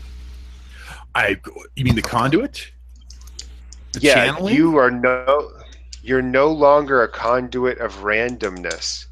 You're a weapon of power. Now, okay, what happens in my enlightenment of that change? There's got to be some sort of dream segment that comes on that, and a connection, or we could call it like I have this momentary thing, to where I fall into this dream in this connection with Pellar that we'll discover in game, but it happens in real world time in a matter of seconds. But say I'm off with Pellar for like an hour or something like that, but we could discover what happened. Time chamber. Right, and then Relay comes back to the mortal world, and he doesn't remember how he communed with Pellar at that time, and he changed from being a random conduit to a connected with Pellar. Just so you know, there is a certain amount of stuff that I already have written for this, so it's not going to be. Oh, okay. Everything you said. Yeah, I understand. Basically, what's going to happen is when you go off and you guys notice him sort of does his thing that looks like he's about to channel. His eyes roll back in his head. He drops to his knees, and you guys are like, "Oh shit, something's about to go off." Uh-huh. How do you guys react to his shit's about to go down? Catch him before he falls on his knees, and I kind of just like brace him next to me, like with his arm over my shoulder. You know what I mean? Like how people help each other like that. I'm still screaming at Nigel. Okay, so you don't even recognize that he's collapsed, Jesus so to Christ, speak. I'm trying to control a pissed off paladin and a passing out god summoner over here. I'm kind of like not quite the same, but like the same kind of zone I was in when I was pummeling that goblin's face. Right. Like I'm Eliza's gonna run over. And she's shaking. She's like, Perrin! Perrin! Perrin! Drop the dagger. Drop the dagger. Do you acknowledge her, or does she scream into nothingness? Yeah, I'll let her snap me out of it. What? All right. Oh man! First you lash out on the goblin, then you snap at her. She points to Relay, and you see his eyes rolling back in his head, and he's kind of convulsing like he's having a seizure. Shit. And I'll go to try to help him and kind of like not gently, but not in a way it would do damage, but kind of start smacking him in the face, like you're trying to wake somebody up. You guys see Wilhelm, who's just through the gate, and you guys have gotten through the gate now. I assume you're like dragging him by the elbows away from the potential disaster. And Wilhelm goes, "What's wrong with him? Just over here if you need a place to rest." That would be very helpful. Thank you. Drag him that way. What looks like a good place for this guy's house? What wealth does he have? What is he, like a rich man, a well-off man, a poor man? He's a middling to lower middle class merchant. He's not going to be super rich. I say he lives like right here on this corner. Like this is like the merchant area. This is a kind of middle class house. Okay, so he lives right over there. All right, that'll work. He says, "Yeah, I live just across the bridge and over by the docks. It smells, but we should be fine there." So what did I summon though back at the gate against the guard? We'll get to it. There's lots of stuff unfolding simultaneously. Okay, so is he still is Relay still like all passed out and I'm holding him? Oh yeah, he is basically in the throes of an epileptic seizure for all intents and purposes. As you guys do pass through the gates, I assume you climb back up into the wagon, and Wilhelm's trying to speedily make his way through the city. No, remember the wagon's gone. We paid him off, and he went off ahead. Wilhelm. That's the guy who we're talking to now. Is through the gate, and he offers to take you guys to his house. The wagon merchant guy offers to take you to his house so that you guys, to repay you for all your kindness. He hadn't made it that far. He kind of was hanging out just to make sure you guys made it through the gate. And then he sees that you need help, and he's offering to take you to the to his house. Now, as you guys pass through the gate, specs on the city, poor beggars gather at the gates and in the dock districts of Verbank. Small river ships make port in the city, and sailors are raucous. Street disputes break out over what? You notice that there's like chaos in the streets around here. It's not a very friendly city for all intents and purposes. So as you guys are making your way through the city, you're weaving your way through street fights and altercations and raucous sailors and beggars, running up to the thing asking for handouts. It's like the city's not doing great. Azar says, "Why can't we ever go to a nice city? The Luna was so nice." Dude, Devardish was a very nice city. It's just the Arithnovics that were assholes. No, for sure. But remember, they didn't have any poor people there. Yeah. Well, in a meta sense, maybe that's a reflection of the absence of Pelor. Yeah, that's a very good point. True. Pelor, you need to wake up already. No. I'm out. I can't say anything. I'm out. So they are unconscious, right? Now, Pelor, I'm sorry, not Pelor. Fucking Relay. You find yourself in like an astral projection, and you're moving through like this starry eternity that's very peaceful and happy. It's not like a scary black. It's almost like I picture Ace Ventura when he's mentally projecting himself to his monk sensei or whatever, and he's like asking him about universal oneness. Yeah, kind of like that. You move through like, an astral plane, very peaceful, very orderly place. Everything's white and bright. And then next thing you know, you're kneeling at a throne where Pelor is sitting there. But as you look up, his heads are obscured by clouds and mists. Like, imagine he's as tall as a mountain, and his entire head is obscured, and you can't see anything above like his chest area. And in front of it, you see an angel.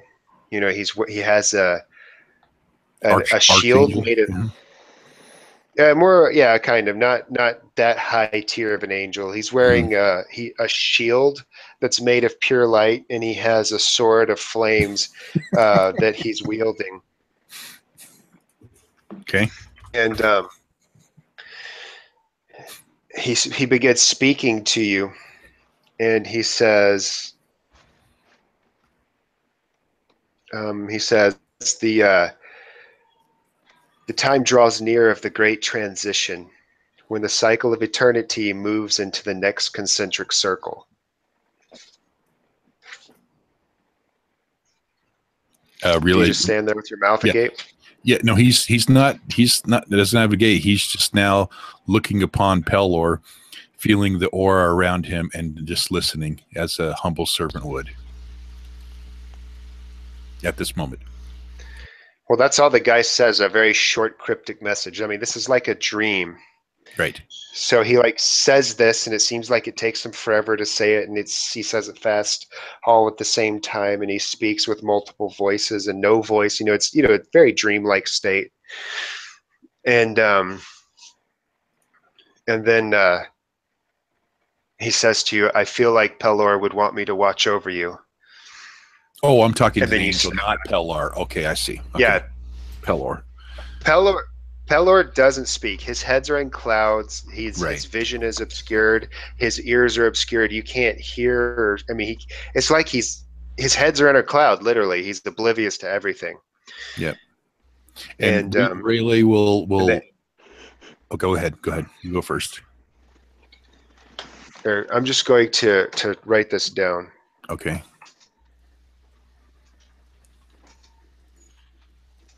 Near. What did I say after that?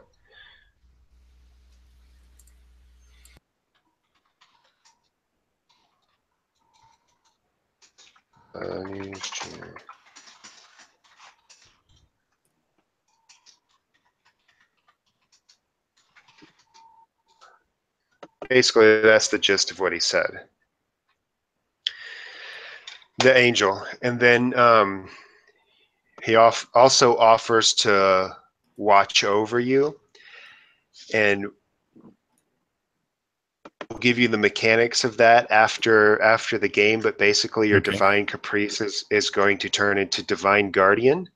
Nice. And this angel, the quick mechanics of it is when you cast the spell, instead of randomness, it'll be this angel. Okay. And whoever you put him to defend, be it yourself or someone else, one person at a time, gets 3d6 to all defensive actions, and the angel's basically guarding them. Gotcha. Nice. Okay, cool. Does it retaliate or just like take the damage for it?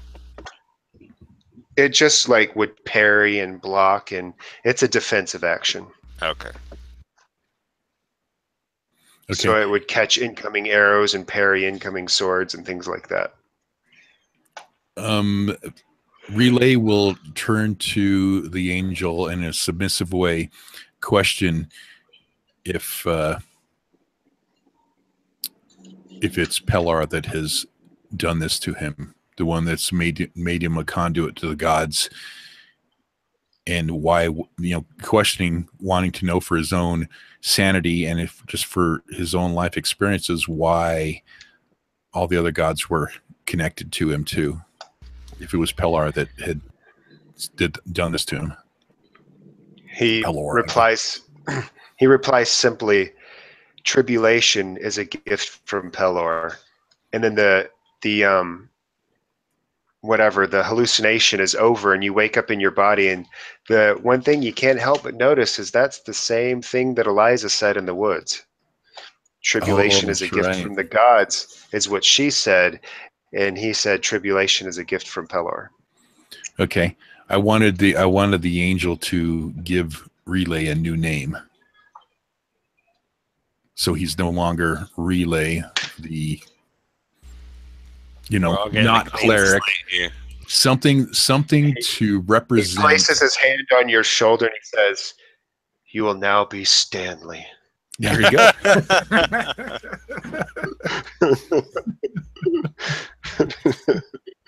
We're going to call you from now on Pete. Use a name generator for like an Asimir race. That's like a holy angel race or some shit.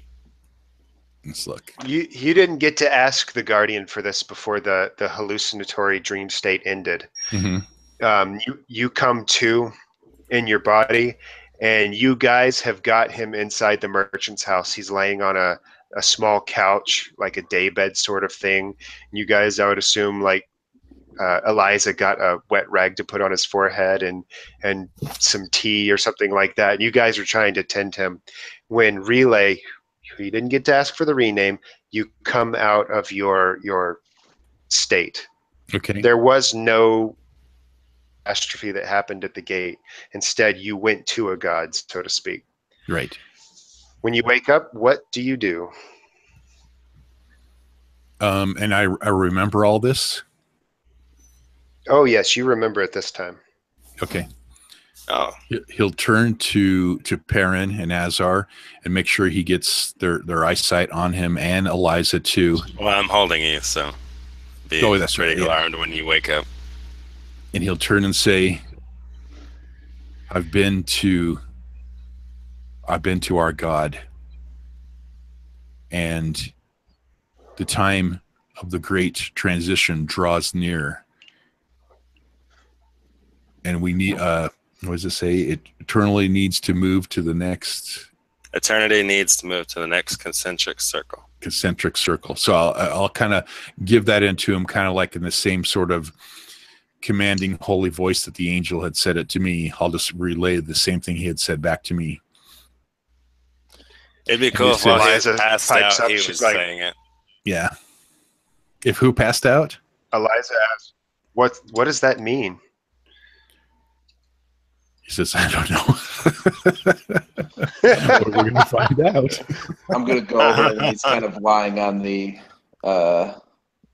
bed still, grab his collar and kind of shake him and be like, "What do you mean you went and saw our god? He talked to you directly?" Would Rayleigh be physically changed from this experience? Like, look different in any way? Good question. Roll a d6. A little more holy looking? Ah. No. He is in no way visibly changed. Okay. Do we get a different sense about him? Like he's divinely touched? Do you? I mean, I do because I'm holding him. I felt like a surge of power that I used to detect for evil, but now I'm like, holy shit, what is this? And I don't know if Perrin does. And would Relay know also that he is no longer a open conduit? Oh, he doesn't have the random powers anymore, so he's not an open conduit to the other gods anymore. yeah, you know that you're no longer an open conduit. How does that make you feel? It's a relief. He'll get up to his feet. He'll come over and he'll place his hand on Perrin's shoulder, and he says, Pellar has lifted the curse from me. I can feel it in my countenance. I am no longer a random conduit of all the gods. I am now a cleric of Pellar. I thought you meant the Lich's Pellar. curse. No. Oh yeah, do I still have my skull on me? Or is that You're gone too? You're still skull cursed. I'm still skull cursed. Okay. Because it's a mission from Gad. Yep. And so he'll have his little grandstand moment there where he's explaining this to him, and all the emotions of the years and the things that have happened to his family and all the people around him will just all of a sudden well up in him, and then he'll just drop to his knees and start sobbing out of happiness and joy to be rid of this curse. And I thought Azar was the crazy one, but with cackling little girls and crying grown-ass men that channel gods, and Perrin losing his shit over some bribes, it's like way over the top losing his shit. Like, what the fuck did you just fucking do, bro? I'm gonna Yes, he was quite mad. kind of walk away a little bit, put my head down, and said, Pellar talks to him, but not to me. Why? And I'm gonna walk out of the room. Oh shit! Fuck this. That's awesome. And now the party dissension has happened. And Relay's sobbing, so he doesn't notice parents retreat. I told you, All we're right, we're all switching sides. That's right. I go over to follow Perrin. Do I catch up to him or? Yeah, he's Sure. walking pretty dejectedly. He's not like in a rush. He's kind of in a daze inside of his own head. I go up to Perrin, and I start walking. As I catch up to him, I match his speed, and I walk next to him, and like, "Hey, buddy, how you doing?" Hey, buddy. Hey, buddy. I don't know. You look a little dejected over there. And jealous. I've devoted my life to Pelor, and he's talking to a madman when my prayers go unanswered. I want to use this moment as one of my Crux struggles to get closer to the team. Okay. I say to him, you say it better than anyone else, friend. Pelor works in mysterious ways. Maybe this is his way of reaching out to you because you're not fully accepting him the right way. Maybe he sees your overzealous ways and he thinks you're not reflecting his will in the way he thinks. And perhaps we should go to the cathedral in town and pray on it together. Azar is saying this, the guy who refused to go to the church last time. I think you're right. Those are wise words, my friend.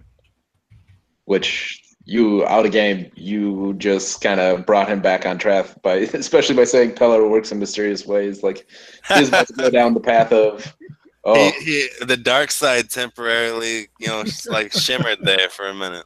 I mean, my father was evil. Well his dagger made his way back to me. Maybe it was a sign that I was supposed to go that route. Oh shit. Maybe it could mean that. Maybe it could mean something else. Who knows? You should pray on it. I think you're right. Well, I think we should go pray. That was a well played scene and a twist within a twist.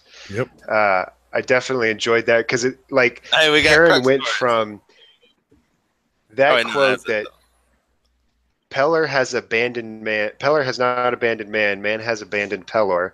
To later on, actually thinking about abandoning Pelor. That's just like such a. That was a great little scene there. If you decide to name the chapters or the arcs, this one should be named that quote. Yeah, because we're all discovering. Or it could just be. Way. Every arc is going to be named Pelor Works in Mysterious Ways. 1, Pelor works in mysterious ways. 2, yeah, he's still working in a mysterious way. Part 3, guess what? Yep, still working in mysterious ways. It's like Fast and the Furious. Each time it's the same, but you just change the words up, like mysteriouser in the wayer. Pelor, too mysterious. Dumb and dumber. Too fast, too mysterious. Mysterious and mysteriouser. Works in mysterious ways. Tokyo Drift. Like what? Get out of here. The witch's lick. Alrighty.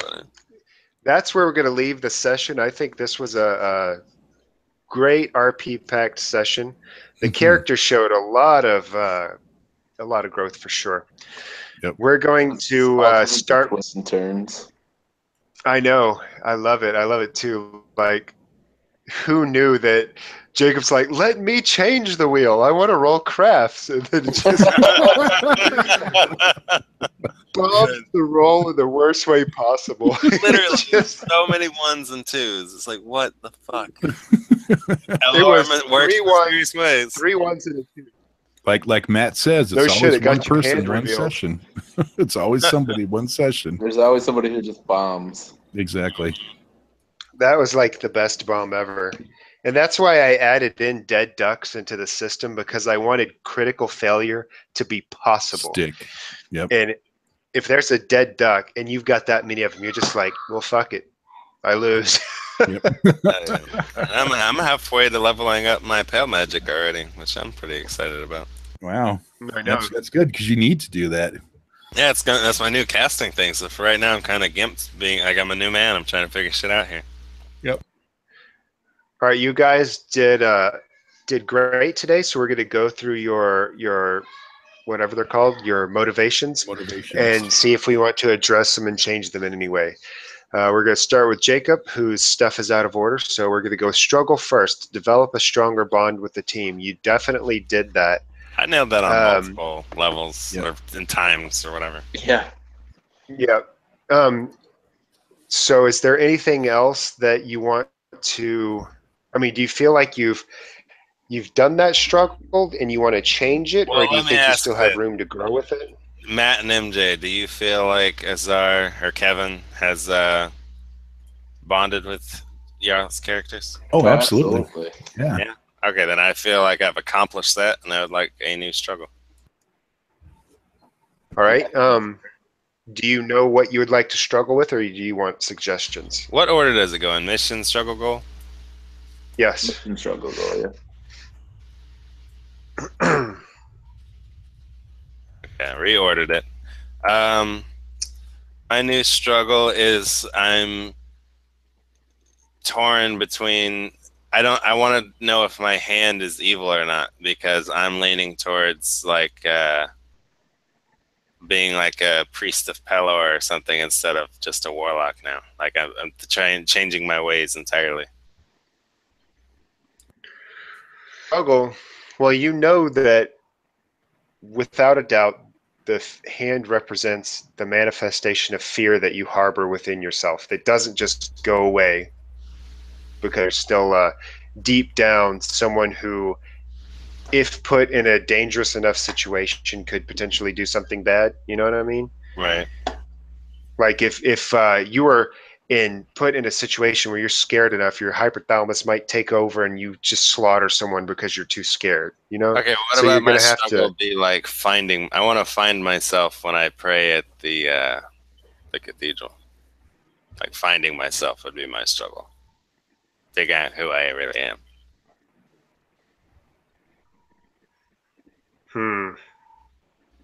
Well, I mean, I like the idea of the fear struggle, dealing with the fear that could potentially rule you in a negative way. So maybe that could be part of identifying who you are, like identifying your fear, so to speak, figuring out why you're so scared, or something along those lines. Discovering my fear.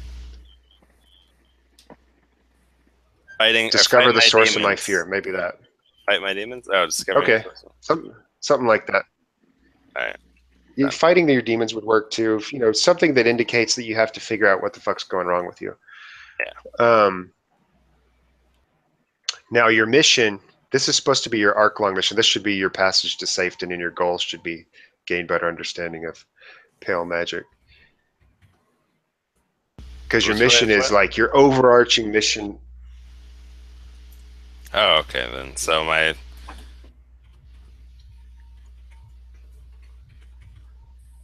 Now, finding. What? Go ahead. Oh, I was gonna. If I discovered pale magic, like did I pursue that? Yeah, you as a goal, you can erase that as a goal if you want, or you could put train in pale magic so you can pick up that thing where you can get easier successes. But yeah, you definitely are going to get an XP for the pale magic because you learned a little bit about it and using it, and you got XP in it and the whole weird dagger eating thing. So you did learn more about it. I don't want to do that. I want to make a different goal. I'm not sure what though. Well, you could save it for the beginning of next session, but right now, like your goal could literally be to get, goal's the Perrin short-term one, right? Yeah. Right, this is something that you can do in a session. Cathedral with Perrin. That's it then. Okay. Go to church. There you go.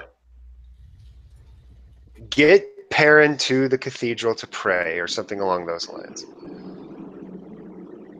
Perfect. All right. Now we're moving on to with.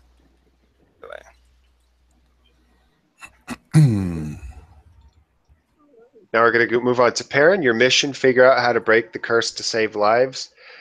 You arguably could have pursued that because you did find that dagger. Remember, you determined that the dagger could be used, and you said something along the lines of, "I'm coming for you." So you actually did, in a very tenuous way, pursue that. But this would be an option where you could, if you like, change your mission so it makes more sense, like try to get to the temple or whatever, because at this point you're mostly moving away from the Lich, and so is the rest of the party, so it's not going to be easy unless you actively go out and ask people about the curse again. You know what I mean? And that could maybe better serve as a goal, like go to the cathedral and ask about the curse, because something different. Yeah. Your struggle, bring light to Relay and Kevin, like holy shit, flying colors on that one. They're both converts at this point, it seems like. Yeah. This is definitely not where I pictured the party going at all. I know. Or is it all one giant lie? Yeah, that's right? true. So my question is your struggle going to remain to bring light to them, or is your struggle going to go more internal with the doubt that you just had with Relay and you? Oh, I like that one. Yeah, definitely more internal now. How do you want to pursue? Okay. Come up with a succinct phrase that represents that. Give you a moment while you come up with your phrase to indicate your struggle. Myself, try to communicate with Pelor and deal with my jealousy. Maybe you could also have fight your demons, because my demons are fear, whereas yours are doubt. That's a great one. I fight my demons, and then it'll be kind of like my past coming back to find me with my dad's dagger and all that. That's a good dagger, which this is also confusing. Perrin's like, what? He ran from his evil life that was actually a good life to become a good guy, but he's feeling evil, which now he's trying to discover if he's good or evil. Like, what? So confused. Cool. Oh, here's the quote for Relay to Perrin. Oh, where'd it go?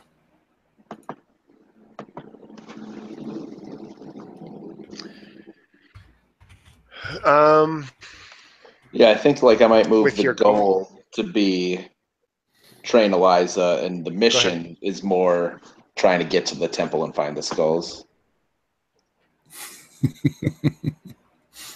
Oh, jeez. Hold on a second. What did you say you want to make your goal? I was thinking the goal I'd flip what my goal is now, train Eliza in the ways of Pelor and weapon training, move that to my... Oh, no, never mind. Just kidding. Forget I said anything. Just kidding. Okay. You did do a little bit. I don't know. Do you feel like you trained her at all in the ways of being a paladin? I mean, you didn't really have any major discussions. We never really had a scene on that. You just kind of gave her a sword and beat the shit out of a goblin in front of her. Beat the shit out of a goblin. Then she questioned, "Is that the ways of a paladin of Pelor?" In which we all basically came together and said, yes, sometimes when defending the weak. So kind of pursued it if you wanted to. I don't think so, but I think there's potential moving forward. I picture this more actually, taking her and teaching her how to use the sword and things like that. She's got the religion part down. You're gonna have to paladin part of it. But right. I mean, you're gonna have to, work on our sword play while we were in the carriage. Exactly. you're going to need to dedicate a scene towards like sword play with her and like some discussion of tenets and things of those lines. So then that's something that can be done in like a relatively short scene, but you're going to have to dedicate that to attain that goal. Yeah, like if Yeah, we were time to walking think from about it. city to city and we stopped at camp, we could train before we went to bed or something like that.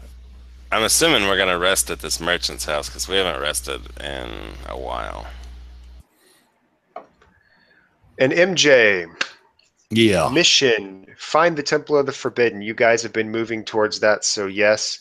You've successfully done that. Struggle, determine Azar's true motivations towards me. Do you feel as though that's still a question for you?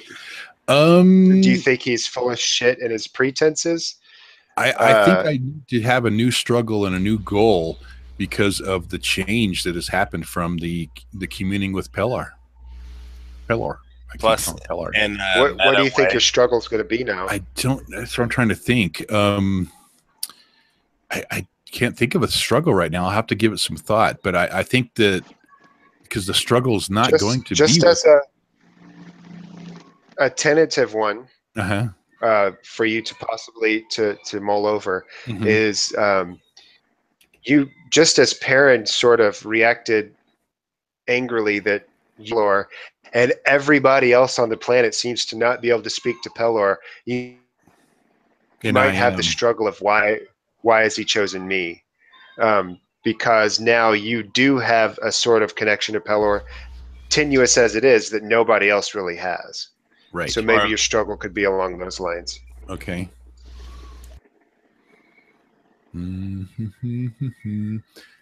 Yeah, but I think I've determined. Well, are we reviewing or are we determining new ones right now?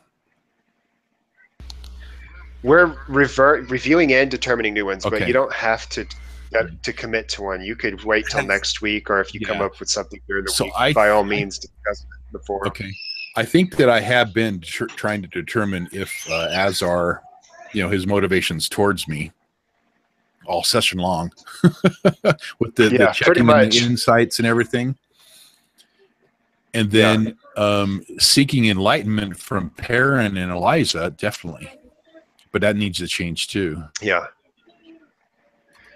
And then I think I need to change my aspects too, because I'll that's something we're going to have to discuss in the forum. Yeah, because both those got to change right now. You're more or less.